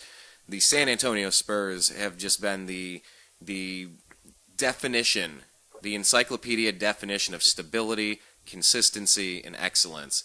And here they are now as reigning NBA champions. Let's talk about the team a little. You just took those 3 words right out of my mouth. It's exactly what they are. I mean, you've got the best coach in the NBA, in Greg Popovich. Everything he does works. You don't ever second-guess the guy except for 1 year ago in the championship and they lost. It's the only time you've ever second-guessed Popovich on some of those moves at the end of the game. But, I mean, like I said, what's stopping San Antonio from winning again this year? The only thing could be his age. Hopefully the Cleveland Cavaliers stop him. That's what I'm hoping for. Every time, I'm saying in the West, every time you look at that team, you go, okay, now's the year they're going to fade off. Now's the year they're going to fade off. They just get better. I mean, this team was 1,000 times better than they were a year ago. They were running teams off the court. And it's kind of led by Duncan and Ginobili. Old men. Very old men. Tony Parker. I mean, Kawhi Leonard had one of the best series of his life. I mean, but you've got guys who complement the team very, very well. And yeah, Leonard really had a fun coming out party watching Kawhi Leonard. Forrest Diaw was amazing too. I mean, that's the thing is you really, really had some. I mean, you had some great players on those teams. Yeah. And they really just play as a team well. They know how. I mean, their ball movement on offense is just incredible. Tony Parker is still, he's still one of the class. He's still part of the class. And he's one of the best players in the NBA. Great point guard. And, I still see San Antonio probably coming out of the West this year. Like I said, I can see a team like the Clippers coming out of the West. But I think San Antonio, nothing about San Antonio makes me think they're not going to come out of the West this year. And you kind of liked, if I recall correctly, back to our NBA draft show, you liked their selection of Kyle Anderson, right? Oh, yeah. He's a project. He's he's 6'9", can handle the basketball, except he's slow. But, like I said, Pop can work him in the system. He's another gem. He's one of those guys that you could be looking at in a couple of years and just say, how did this guy fall? I always liked him at UCLA. I was always a big fan of Kyle Anderson. Well, let's bounce up to the Pacific here. Who is going to be the worst team in this league, or in this division? Who's going to be the worst, the Lakers or the Kings? They're both terrible. I mean, the Kings at least have some young talent. In DeMarcus Cousins, then they'll be able to keep them. They do have some young talent there. I mean, I still don't understand what they did on draft day by taking Stauskas. They did need a point guard, though. They lost Isaiah Thomas, which will be a big loss. I mean, you're going from, 22 wins or whatever they won a year, 25 wins down to, going down to, 19 to 20. I mean, I just don't see where that team is going. I mean, they're just one of those teams that's going to be perennially bad. I wonder if they could end up in Las Vegas. They're not going to move. that ship has already sailed twice. Yeah, well, if you're shopping it twice, who's to say you won't shop it a third time? But, man, let's talk about the Lakers. I saw The Onion today put something out. It said Steve Nash to miss 2 weeks of upcoming NBA season after he accidentally rips himself in half on the court. And it's a picture of him literally ripped in half and guts and stuff. Just he's broken down again. Is he done? Has he been done, Steve Nash? Is this over now? He's done. I mean, he's out for the year. No, I mean for He's good. done. Is he retired at 40? He's done. He's done. The only way he comes back is for the money, but he's done. Yeah, 40 years old. He's done. He's done. He's cooked. We'll talk about cooked. I mean, you got Carlos Boozer, Kobe Bryant making $24 million, and you're paying, $9 million to Steve Nash. What in the hell are the Lakers going to be doing? And they've got the best coach in the NBA too, and Byron Scott. Yeah, he worked so well with us in Cleveland. It really turned things around. We pitched the gem for the Cavaliers.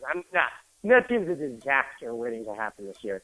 We're going to have Kobe taking 30-something shots a game. It's going to be pretty funny to watch. I don't like the Lakers. I live here, so I have a different relationship with them now than I used I've to. always despised the Lakers. Even living in L.A., I always hated them. Now I went to a lot of games, but I've always hated the Lakers. Yeah. You just look at this team, though, and what is the exit strategy? What is the game plan here? I don't know. Maybe they're just stuck with Kobe. Like, what else are you going to do? Is Kobe going to snap back? You think he'll be okay this year? No, I think he's going to stink. I think Kobe's a shell of his former self. I don't think he's any good anymore. I mean, let's see what happens. I mean, what's he going to do? He's going to put up big numbers on a crappy team. They're a terrible basketball team. He's not the Kobe that he was 5 years ago, 4 years ago even. And that team's gotten worse. I mean, the fact that you've signed Ed Davis, you've signed, Carlos Boozer. I mean, all you're doing is blocking Julius Randle's development right now, and I just don't get what they're doing. I mean, I get that they're trying to put a better product on the floor, but just in this day and age, just tank already. Just tank for a year or two and get this team back on its feet. Right now, this year, they will be the second show in town by 2 weeks into the season when they're 0-7 and the Clippers are 6-1. It's going to happen. It's bound to happen. You can make this a much shorter turnaround than it needs to be, or you can prolong it and keep putting mediocre, crappy teams on the floor for the next couple of years. You and I call that Atlanta Hawk syndrome, right? This isn't even Atlanta Hawk syndrome. This is 3 steps below the Atlanta Hawk syndrome. This is New Jersey. This is the Brooklyn Nets syndrome, but worse. Oh, yeah. Oh, this one's worse than the Nets, you would say? This is spending on older players just to try to win a couple of games here and there. I mean, what's funny is the starting backcourt for the West, there's a decent chance the starting backcourt for the West is Jeremy Lin and Kobe Bryant in the All-Star game. Don't forget that. You think so?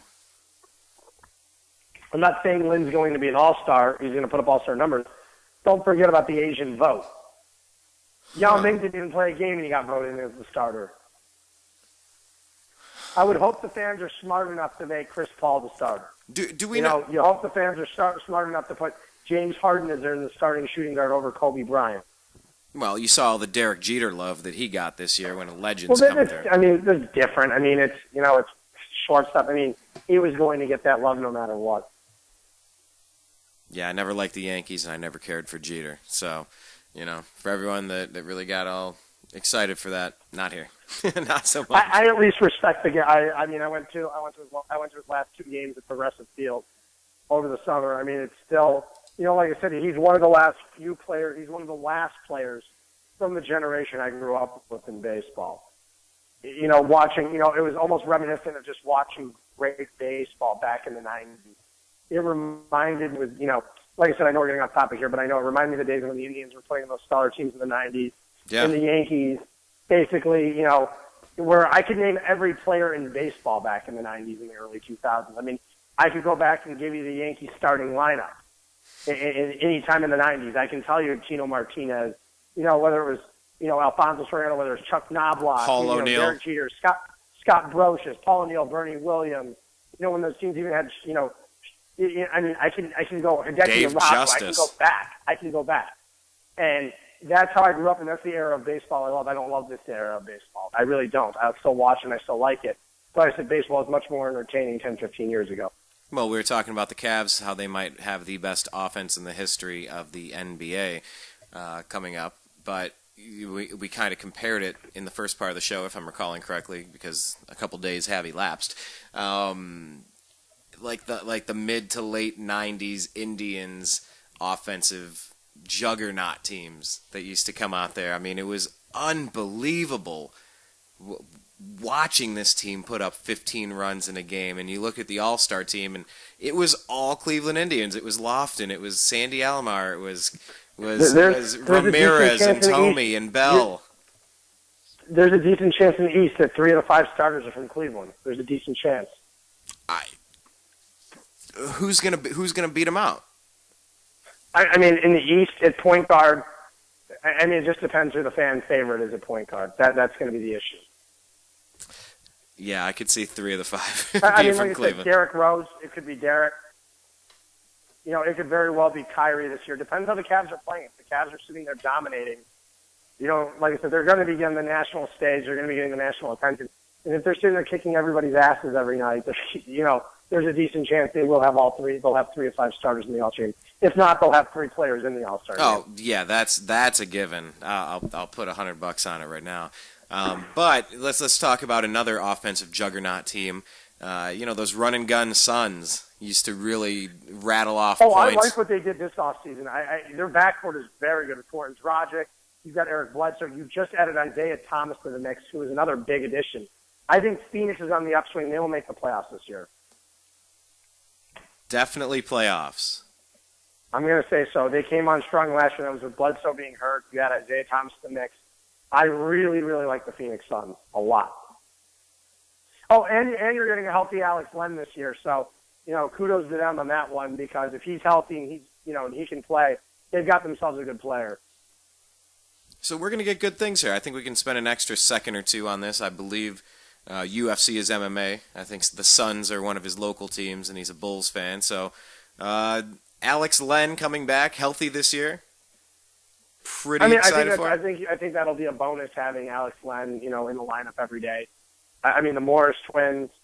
I really, really like what the Suns are doing. I think they're going to be one of those teams. They'll be a fun league pass to watch. Yeah, Alex. They're not going to get walked on. They should win about 50 this year.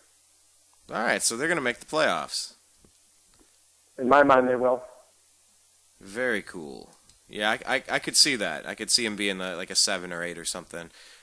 Golden State Warriors. Here's another one. Where are they at this point? Are they 3, 4, 5? Are they 5, 6, 7? Like I said, anywhere in that 3 to 6 range, 3 to 7 range in the West is going to be a 1-game difference. And that 7 to 8 seed, that 8 seed looking out is going to be a 1-game difference. I mean, the West is very, very competitive. Golden State will be in the playoffs. I mean, they've got a good team, and I like Steve Kerr a lot. I think he's going to do a much better job than Mark Jackson. I think Golden State, especially Curry's getting better, Klay Thompson's getting better. Iguodala is still a good player. I like what they're doing over there. I expect some improvement from Harrison Barnes. I really like what Golden State's doing. They're playing in a pretty interesting division here with the Lakers, the Clippers, and it sure seems like the Clippers are going to be the cream of this crop. I would say so. I mean, with Chris Paul, you've got Blake Griffin, obviously DeAndre Jordan. You added Spencer Hawes, who can help you spread the floor on any given night. I mean, having J.J. Redick there, I really, really like the Clippers. I'm a big fan of them. I love what they're doing. I think also getting Donald Sterling out of there and changing the culture of that organization. I mean, this is finally a new basketball team in LA, and I think this is really, if they come out hot and the Lakers come out playing piss poor basketball like I expect on both ends, then you're going to start seeing a swing around LA. I mean, don't forget, there was just a poll done. I forgot what it was, but I mean, there were very few Clipper fans in LA 3 years ago. Now they're starting to rise, and Laker fans are starting to dwindle a little bit. And like I said, this is your chance for a meteoric rise in fan support if you can start playing great basketball. It's not all about living in the past. Laker fans always, it doesn't matter how bad they suck. All they'll do is talk about how many rings they had. Yeah, like Pittsburgh Steelers fan. You cannot argue with a Lakers fan. You cannot argue with a Lakers fan. Because all they do is say, 16, 16, 16. You can't argue with them. It is the political season. There's certain political numbskulls that you can't argue with either. I said, you can't argue with some people, and people just live in the past. I'm talking about the present here. I'm not talking about Magic Johnson. Yeah, but Jerry West, man. Jerry West. Yeah, I mean, I'm talking about the days when they used to play in Minnesota even. It's like, okay. So how many teams legitimately have a shot to win the conference in the West? We have the Spurs. We have the Clippers. Who else do you put in that short list? I put the Spurs, Clippers, Thunder. I think those are the three elite teams in the West. Just that's it. That's the cutoff. Nobody else squeaks into that contention. You never know. Like I said, you never know. You really don't. But I think those are the three teams that I would predict, if I had to come out of the West. Oh, yeah, you never know. That's why these prediction shows are so fun. I mean, we're all just guessing. Both you and I, yes, we can bring it up. We both thought that the Dwight Howard, Lakers Kobe beat the Bryant, Heat 2 years ago. Hey, man, my bad. Yeah, I was right there with you. I thought we were going to get a lot better of a product over here. But let's talk about the East then. How many teams legitimately have a shot to come out of the East? You'd say Cavs, Bulls, both, right? Yeah, I think it's the Cavs and the Bulls. More likely the Cavs and the Bulls, and I'm not saying that as a Cavs homer. Just trust me, I'm not. I mean, you know as well as I do, I'm not saying anything bad against the Bulls. I just think the Cavaliers are a better team. I think the Bulls are a very, very, very good team.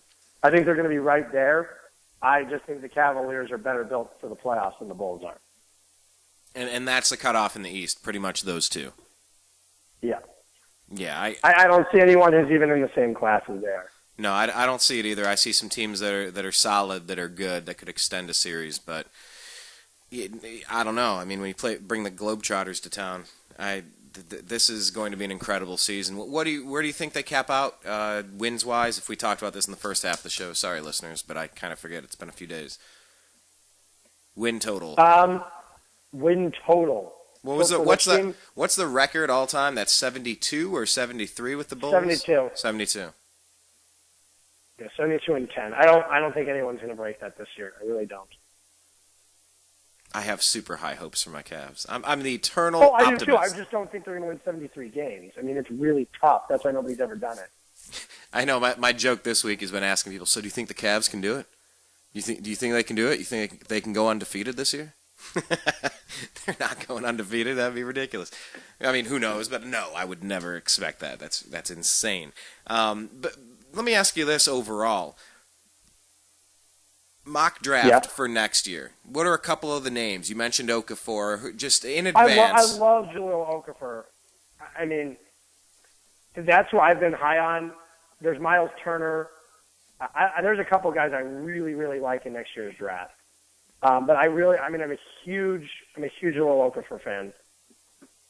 Yeah, and it was crazy because you've been mentioning Andrew Wiggins for years, and then it turns out he ended up coming to the Cavs. I mean, it's just been This has just been an insane past year of basketball. Like, if you guys haven't checked out some of our past shows, I mean, Zach, you were dead on. I mean, you called it a year ago. Mark my words, LeBron's coming back to Cleveland. And this was not at one of those times where most people were saying that. It was not at one of those times. Most people were ripping me on the boards, which is why I cooled down on the show, because it literally became a show of every week just us discussing LeBron's move back to the Cavs and what they're going to do and who they're going to acquire. And I remember a lot of people were getting pissed off saying it's never going to happen. Stop talking about it and stop wasting your time on it. We were devoting 30 minutes out of an hour every show to it. How could you not? He's the best player in the planet. He's the biggest sports name in all of sports right now, arguably. Maybe Messi or who's bigger than LeBron? We devoted a ton of time to it. Eternal a year from now, it's going to be the same thing with Washington fans talking about Kevin Durant. I mean, don't forget, Kevin Durant still has 2 years left in Oklahoma City. He's got this year and next year. Yet that's not stopping people from talking about him leaving. That's true. Because the question is if not when. It's if. I mean, it's when, not if he's leaving Oklahoma City.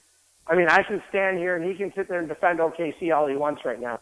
But he knows just as well as everybody else that if he leaves OKC, the only city that's going to be frowned upon looking on that is Oklahoma City. Everybody else will applaud his decision if he goes and leaves for the Wizards. None of the fans, there's not going to be any fan backlash. When a player goes home, how can you bash him? That's hard to do. You've got an owner that's not willing to spend money in Oklahoma City. Clay Bennett better play his cards right. He screwed it up with the James Harden trade. He screwed it up multiple times. He screwed it up this year by not willing to amnesty Perkins and go out there and get Gasol. I mean, you made another huge mistake. Another massive mistake that would have brought you a title in the West. that would have won you your title this year. Oklahoma City's that close.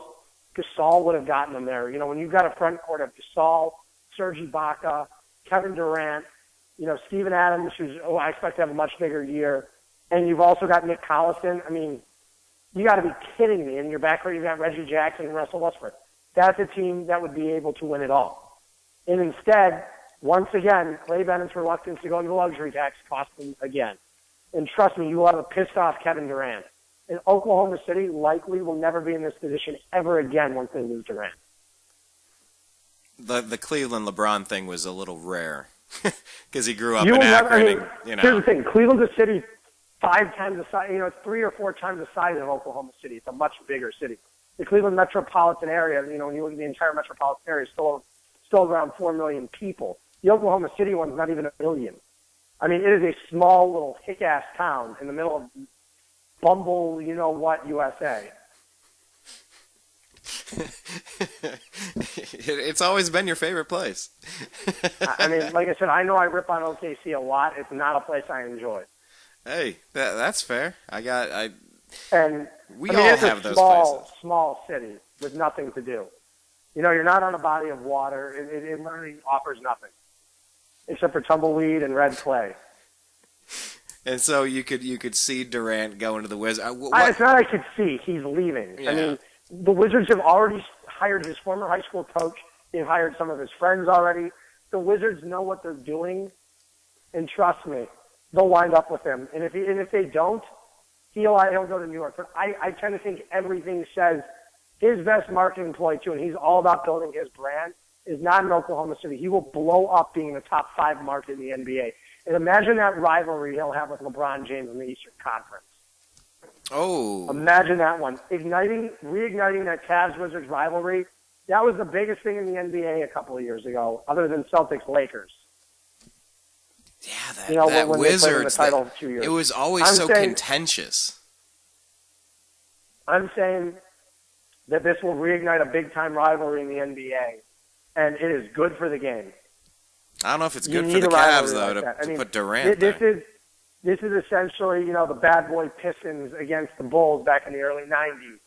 Or, you know, I mean, this is exactly what it is. The Cavs Bulls of today, the Cavs Bulls of then. This is Cavs Bulls early 90s. I mean, Jordan had so many rivals. I mean, that's the thing is LeBron's really had no true rival in the Eastern Conference for a long time. I mean, that's the thing is, you know, it took a while for him to get over. It was Paul Pierce was one of his biggest rivals. Yeah. It took a while to get past Paul Pierce.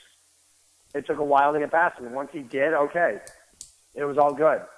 But, you know, there really hasn't been much stability in the East. Kevin Durant would bring that over to the East. And this is why I think, you know, it's too much of a struggle for his teams to get past, you know, the Spurs every year, the Blazers. You know, to go 3 rounds is very tough. He's experienced it. I mean, that's why they only have one, they've only been in 1 championship. And why they haven't been to 2 or 3 or 4. You know, it's just the supporting cast around him, it hasn't been great. It's had the chance to be great. I mean, don't forget there's a bunch of 21-year-olds, 22-year-olds when they made the finals. And then you go and, you know, and break up a team by trading Harden for a bunch of crap. Yeah, that's trading $1 for 4 nickels. Or for four quarters. I wouldn't even call it 4 quarters. It's like 2 nickels and one quarter maybe. Steven Adams is going to be winding up being 50 cents someday. But, I mean, like I said, you got a rookie. You got younger. It was and a handful of lint. They're in leadership. And I'm not talking Derek Fisher. They needed Pau Gasol. You needed a guy who could make the difference on the court. Yeah, I would have been happy not having Gasol on the Bulls. I would have been okay with that. I mean, they didn't do it. You know, that was the problem. You know, it's unfortunate, but it's Oklahoma. I mean, I feel bad for the fans in Oklahoma City because they're probably never going to win a title. Well, didn't they steal that team from Seattle? How could you feel bad? Yeah, for that's them why anyway? that's why I don't feel bad for them at the same time. Well, let's talk about things that we would feel bad about, things we'd feel good about. Who do you think is going to be a surprise team this year? And on the flip side of that coin, that 50-cent piece, most disappointing team. Wait, so you're going for most surprising team? Yeah, so what team do you think will surprise people a lot this year that might rise up? Whether you're calling it, I don't know, just the most pleasant surprise. Like I said, I really like the Phoenix Suns, but I don't think they're really a surprise. They won 48 games a year ago. I think the team that has the chance to take the biggest leap in the Western Conference are the New Orleans Pelicans. So both of those teams, Suns and Pelicans, you could see. Yeah, like I said, the Pelicans trending upward. With Anthony Davis, if you can play Anthony Davis' strength, they're going to be a killer team. I mean, he's a top 3 player in the NBA. You know, it's LeBron, Durant, and Davis. It's not even close, I say at this point. Wow, he's this clearly early. the third best player in the NBA. This early in his career, you're saying it right now? Yeah. Wow. I mean, I had no doubt in my mind. ESPN came out with their player ranking and had Davis at 3, exactly where I would have had him too. And I was happy they put him there. You know, like you said a couple of years ago, I'll never forget when the Cavaliers lost the lottery and it went to the Pelicans. I heard, at the time I even said, I'd even give up Kyrie Irving right now and this year's number 4 overall pick for Anthony Davis. He's going to be that good. Wow.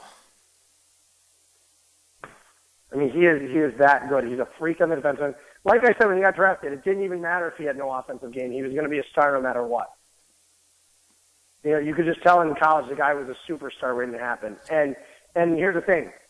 They're the 3 best players in the NBA. Look at LeBron's team. They're going to win around 60 games. If Durant's fully healthy, that team wins around 60 games. As the 3rd best player in that league, your team should be up there. And I'm not saying the Pelicans are going to win 60 games. Their supporting cast isn't there yet. But they should be a playoff team this year with the 3rd best player in the NBA. So do you think this kind of takes a sting out of the New Orleans fans' mouth from the Chris Paul thing? It has to. It has to. I mean, you have to move on. You really just have to move on in this day and age. And you've got a budding star in Anthony Davis, who's going to be the next big thing in the NBA. He really is.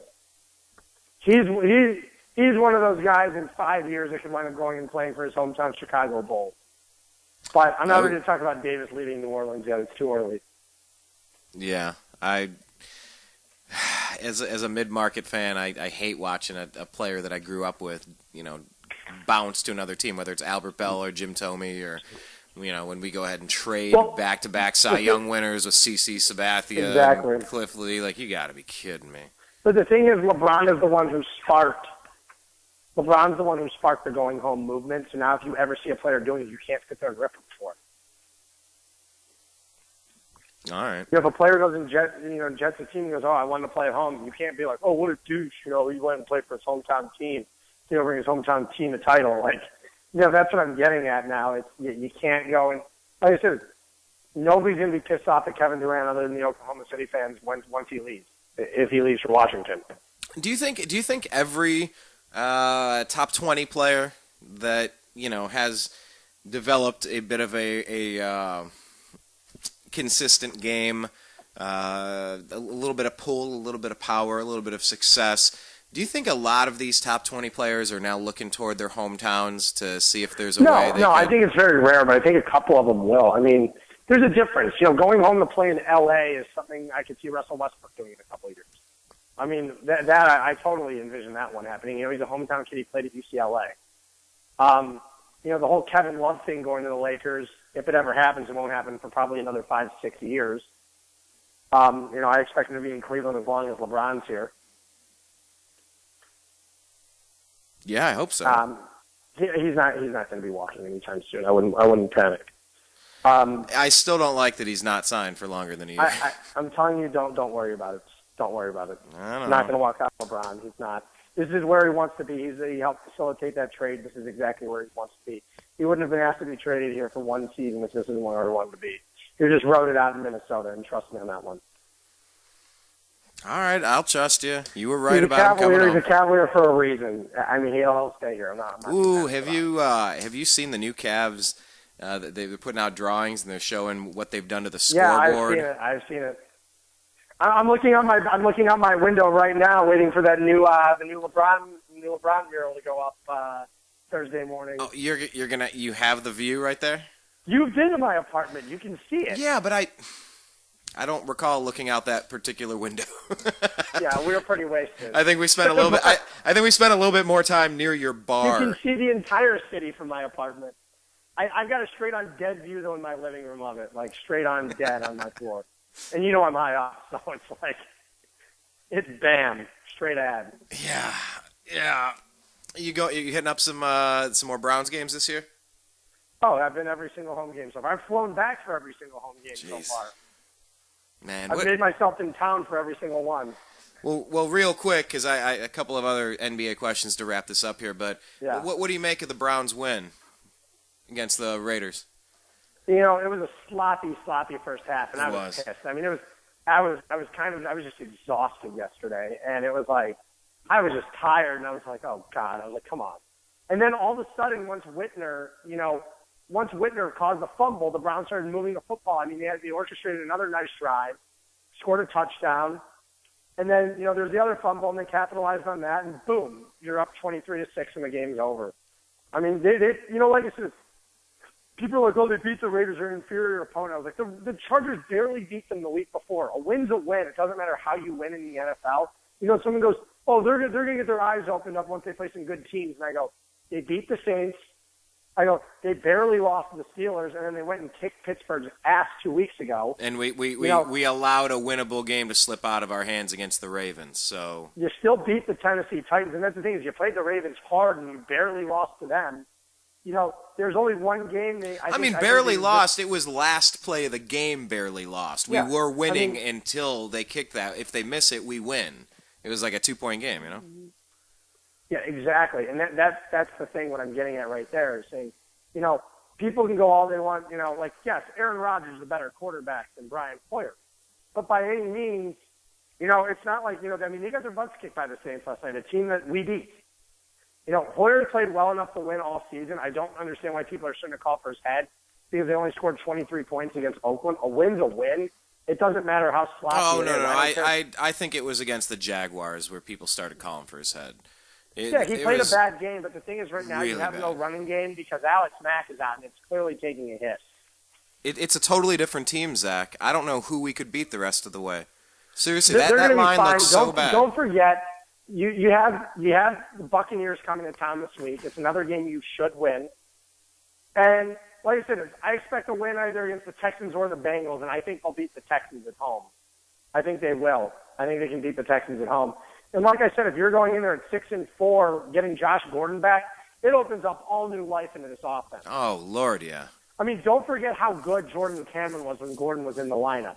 Don't forget how much better Miles Austin will be and Andrew. And by the way, Miles Austin was the gem of the offseason. He's been huge for the Browns. He looks like a solid, consistent player. He looks like he did in Dallas. I mean, he's every one of his catches is for a first down. He's hauling in everything. I mean, did you see that catch he made in the fourth quarter? Yeah. The other night, I mean, like the one where he ripped it off the helmet. I mean, like it was like he reached around and then he spun it around. He's like, "Give me that damn ball!" Like he went around it. It was an incredible play. I kept pointing at everybody. I'm like, oh, stop what you do. Because I like watching the game like a Buffalo Wild Wings or something. And you have every game on TV, and everyone's there in their different jerseys, and people are cheering about different crap. And it's just like a whole I love the madness of it all. It's one thing to be at a Browns game, and everybody's there for the Browns, but it's very, one-minded. It's very beautifully chaotic when everybody's rooting for all their teams simultaneously. But when I saw that play, I stopped what I was doing and grabbed everybody around me and like, watch this replay, watch this catch, watch this. A lot like that Dante Whitner hit, that ended up with Joe Hayden. I mean, yeah, you're right. Any given Sunday, you beat who's in front of you. You can't look too far ahead. I understand that. It just sucks knowing that we could have been 5-2 right now, sitting at the top of the division, but it's all right. But you know what? Don't forget, Pittsburgh lost to Tampa Bay. Yeah. Teams lose games they're supposed to win all the time. That's why it's any given Sunday in the NFL. Yep. Crappy teams will go out there and they win football games. There's still NFL players on those teams for a reason. The Browns laid a goose egg. So, they did what they did. But at the same time, they still went and they still beat Oakland, did what they had to do there. They're playing just fine right now. They're 4-3. It's where they want to be. If you would have told me that 7 weeks into the season, or week 8, and after 7 games, that the Browns would be 4-3, I would have told you they're going to be crazy. I mean, all my friends are over. We're going to start the season 0-3 guaranteed. There's no way we're going to beat the Steelers. No way we're going to beat the Saints. No way we're going to beat the Ravens. Yeah, you came out of there 1-2, but then you reeled off 2 wins. It's kind of fun. I really hate that Alex Mack went down. You see such a difference on that team. Oh, clearly Nick McDonald had a terrible game, and the week before Paul McQuiston was terrible. I mean, that's the thing. Once you get Alex Mack back next year, don't forget this team has 2 first-round picks, but Buffalo's been playing really well. Yeah, they're 4-3 as well. They're 5-3. Oh, 5-3. All right. Buffalo's been playing great football, and you've got 2 first-rounders next year. You picked up an extra 4th next year too. You've got room to maneuver next year, and like I said, getting Josh Gordon back. Like I said, if this team can roll in at 6-4, win 2 out of its next 3, which they should it's easily doable, especially because they play really, really well at home. And you never know what's going to happen. Cincinnati is one of the most inconsistent teams in the NFL. They're all over the place. So you never know what's going to happen there. Yeah, I thought the Patriots might be one of the most inconsistent, but it seems like they just started slow and now they look really good again. Yeah, they've heated up. But Cincinnati's always been notorious for, it's like last year, they came into Cleveland and we beat them 17-6 because Brian Hoyer played ball control offense the whole game and they beat them. It just happens. So it's any given Sunday or any given Thursday. Any given Thursday, any given Saturday, any given Sunday, any given Monday. Yeah, I love how games are on every day this week. I actually don't mind it. I kind of like it. It doesn't give you too much in between. It mixes it up. I just don't like when my team plays on. I don't like when my team happens to play on Thursday night. I like Sunday afternoon football. Yeah. Yeah. Or going. I have to say it was cold at that game on Sunday. Was it when really? When the sun went down, it was cold. Oh, I was sweating at the Ravens game. We were in the sun. We were baking. It was. See, my seats aren't in the sun. My seats are on the south side of the stadium. Oh, okay. So I don't get the sun. I don't ever get the sun. In the wintertime, I would wish I get the sun, but apparently I was talking with friends yesterday who were on the north side, and they said they couldn't even see. Oh. It was so sunny. Hey, speaking of the Phoenix Suns, they're going to have a great year this year. No, anyway, yeah, I think that the Cleveland Browns, obviously the injury to Alex Mack, it's tough, it's rough, but, you got Mike Pettin there. He's a hard-nosed guy. I know it's a next-man-up philosophy. Our defense is strong enough to carry us if our offense is slugging behind a little bit. And by the way, Joe Hayden played his best game of the year on Sunday. Absolutely. I said that's the boy we paid. That's the guy that we paid money to. Joe Hayden was phenomenal on Sunday. He was. Phenomenal. And we need more of that from him and Whitner. And Gilbert making a couple plays. We need that to be our strength. We've had a lot of injuries on that defensive line, though, too. Oh, and that's the thing. Losing John Hughes is going to be a big blow. But, it's the thing about football is if you can play through the injuries and stuff and get this team, play consistent football, they're going to be just fine. Hayden's coming back into his own, which is a good thing. Whitner played great on Sunday. Deshaun Gibson he looks like a super. He reminds me a lot of Ed Reed. He's just a total ball hawk. He's a ball hawk, exactly. And he never has an interception return for less than 30 or 40 yards, it seems like. Yeah, it's like Deion Sanders with the interception. Oh, there we go, 40, the 50. He reminds me a lot of Ed Reed. And, talk about a gem finding someone undrafted. Just huge. Yeah, absolutely. It's just very nice to still be excited for football around Halloween without our team already almost being mathematically eliminated from playoff contention. Usually we are mathematically eliminated at this point. We're very close. Yeah, well, last year actually we did start off 3-2, if you recall, and then Hoyer's injury, and then everything went weird. But anyway, let's wrap this up with the NBA. I just had a couple quick questions. We talked about the teams that might be surprising or the most pleasant improvement. Which teams do you really expect to kind of disintegrate in front of our eyes this year? Which teams are going to be the biggest disappointments coming up this season? Falling off in the Eastern Conference, it's obvious it's going to be the Pacers are going to stink. Yeah. But I think you're also going to see the Brooklyn Nets, who have been a playoff team the last few years. I think they're going to be very bad. And, I think the Knicks are going to be a bad team again, too. But, the Knicks at least, the Knicks could make the playoffs. I don't think they will. I think they're going to be very bad. But they just because of having Carmelo in there. And you think the Heat are going to tread water? I think they'll be, like I said, I think they'll win low 40s. I don't think they're a great team. I don't think they're a bad team. You still have some decent players, and it'll be interesting. Chris Bosh will put up big numbers this year again. Bosh is the face of that team now. Wow, go figure. Yeah, I wonder how much longer Dwayne Wade has before he goes Steve Nash, Kobe Bryant style. It's hard even, like I said, as much as I hated Dwayne Wade for doing what he did with LeBron, it was always hard for me back in the day, I used to like Dwayne Wade before LeBron played there. I really did. Yeah. I'm not saying I like Dwayne Wade now, but I'm saying, though, he's never, he's still a good basketball player. He just, injuries are just, he plays a really hard style of basketball. It just doesn't mesh for a long career. When you play that physical, you're not going to have a long career. Yeah. And I think that's what, LeBron wanting to limit his minutes now, dropping all that extra weight. Which is fine. If his stats drop and his minutes drop and they're still winning games, who cares? Yeah. A win's a win. Look at Tim Duncan. You don't see Tim Duncan playing 40, 45 minutes a night. Tim Duncan's playing just be low ready 30s, when it high counts. 20s. Be ready when it counts. When you got That's all that matters at this point. If you're ready when it counts, Yeah. that's all that matters. I'd rather have a guy going in there fresh, who's played 30 minutes a game, 34 minutes a game this year, going against a Derrick Rose logging 44 minutes a game and Jimmy Butler logging 40-something minutes a game. It does not make for a successful playoffs. Look at the Bulls the last few years in the playoffs.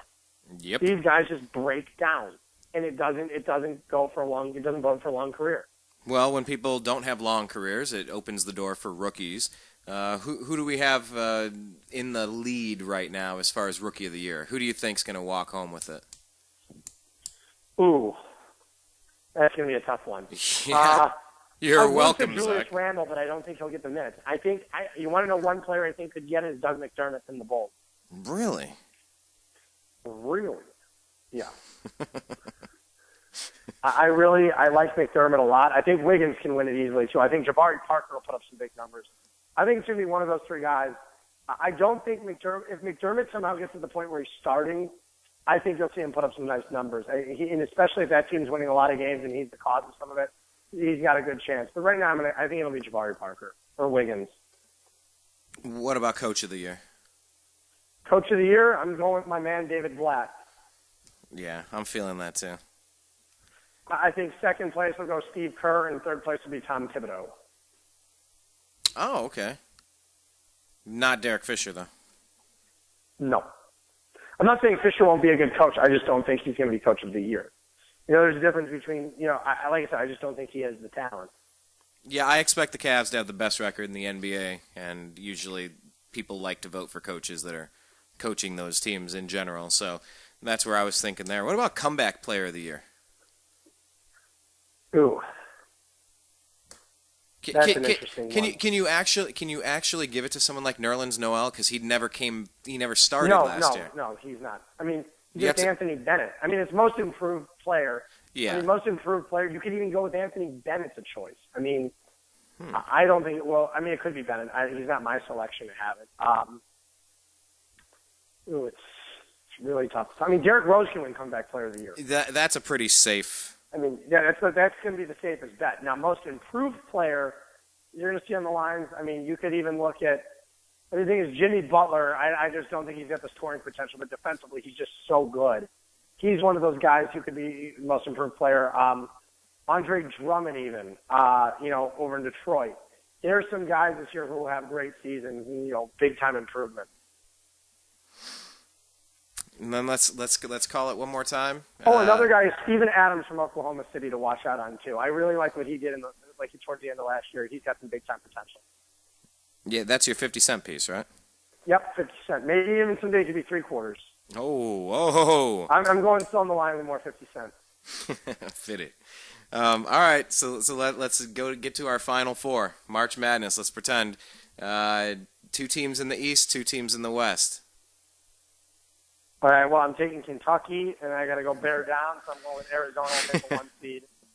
This is Arizona's year to win it. I was furious last year when they lost to Wisconsin. I was in San Francisco. I will never forget that. Actually, I think that was the weekend I ran into you up there. Yeah, it definitely was. Yeah. And, and I just remember being furious when we didn't win it. I remember just when we lost to Wisconsin. That was right. On the rock. That's right. Yeah. That was heavy on your heart that day. I do recall. I'll never forget. Well, the first game they played, I'll never forget. I was in a bar in San Francisco, and I'll never remember. I couldn't get the waitress's attention, and when I finally did, I go, yeah, give me a 3 double shot Jameson on the rock, and she goes, for who? And I go, just for me. And I go, give me 3 double shots neat to JMO, and she goes, really? This is all for you? I go, well, I figure you're not going to come back. It took me 45 minutes to get you here, so I kicked them down all in like 10 minutes. Wow. But, yeah. But during the Wisconsin game, though, man, that was a tough one. Oh, Frank Kaminsky, man. I mean, Wisconsin's one of those teams that could be in the Final Four this year. I mean, I can go Wisconsin, Kentucky, Duke, and Arizona in my Final Four preseason. All right. What about the 4 teams that are going to make it to the Final Four in college football? Ooh. Well, if the whole Florida State team doesn't get arrested. Yeah, they just got a running back for sexual assault, right? Domestic violence. Uh-huh. Or I think so. I mean, famous Jameis from the crab walk. He's such a can clown. Only go so much like. I mean, I'm just surprised how long they've let this go on. I mean, like I said, I mean, it's got to one or two. It's not. I think there's going to be 2 SEC teams get in. Any chance the Buckeyes are making it? They back? need to win out. They need to start blowing away their opponents. Their biggest thing is if they go into East Lansing and beat Michigan State by 2 touchdowns, they've got a legitimate shot. 2 touchdowns. It's got to be. Yeah. No, I mean, you have 7 points, but they need to play. They need to play like that they belong. Because in Penn State and Happy Valley last week, they did not look like they belong. I'll give you that. When you got to go to double overtime over Penn State, it doesn't look very good. Yeah. And JT Barrett now with a tweaked knee.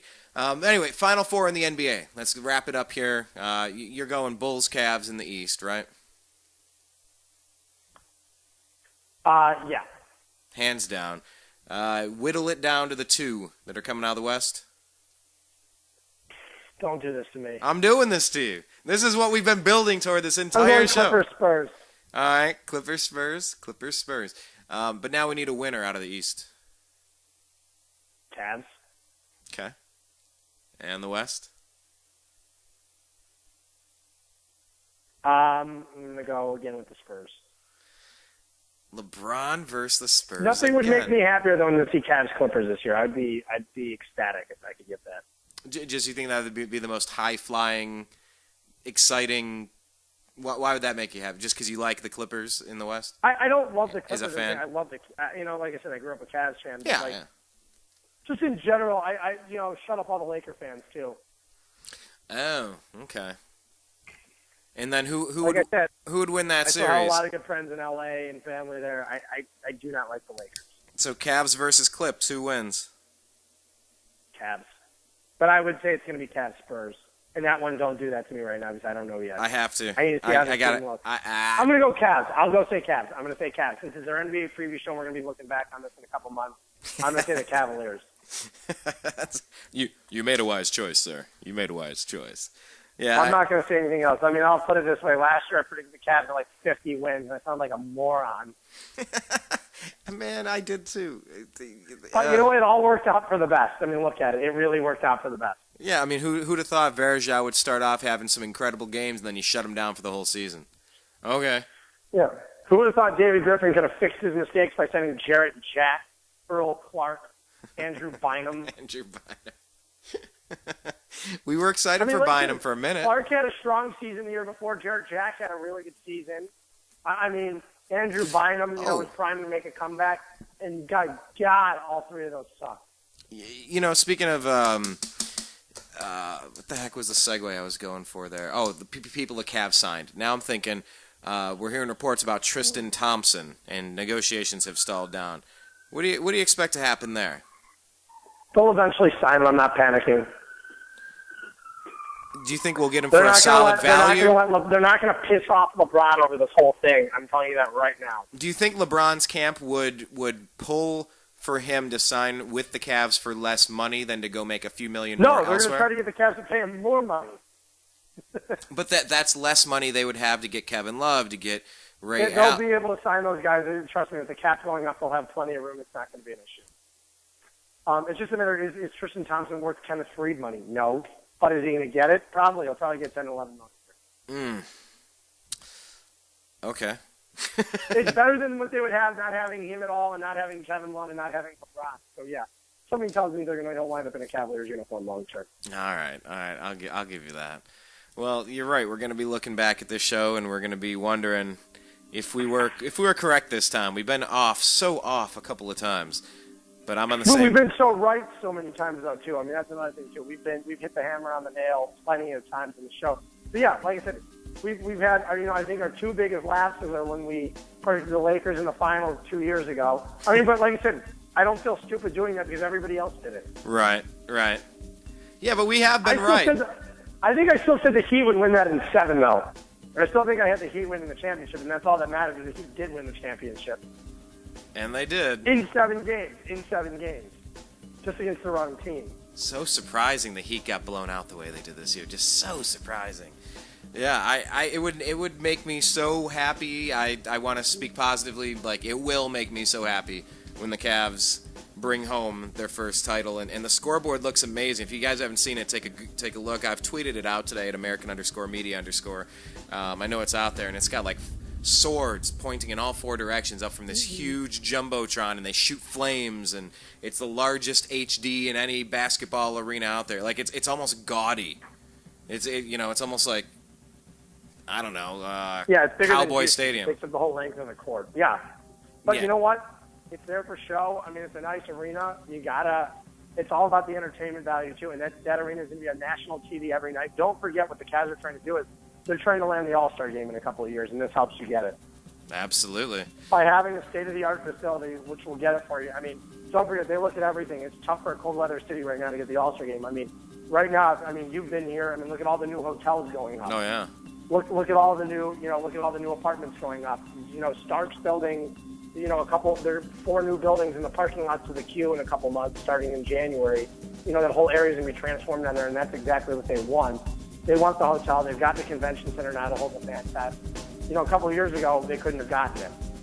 Yeah, and you saw that the RNC picked going to Cleveland over every other city. So yeah, it is going to be the circus in town every night that they're on TV. What are the 40 national televised games? They're going to be on all over the place. It's going to be around that, yeah. Between adding in the NBA TV one, if you live out of it, like I said, I would still advise if you're a Cavs fan living out of Cleveland or League Pass. Yeah. Well, you know what? Thank God we're in a much better position this year compared to last year. Zach, thank you for joining us for round 2 of our NBA preview show. We'll condense these episodes together and put them online. And as always, I appreciate your time, and we'll talk again soon. All right, pal? Anytime, Brian. Thanks again for having me on, as always. All right, take care. Okay, take care, Zach. Make sure that you check him out on Twitter. He's at Zak Baris. That's ZBARIS. And we're going to be back on the other side. We're doing a couple of shows right now. We're going to talk about Bitcoin. What else are we doing? We're going to do a full Cleveland Browns show, so stick around. We'll be right back.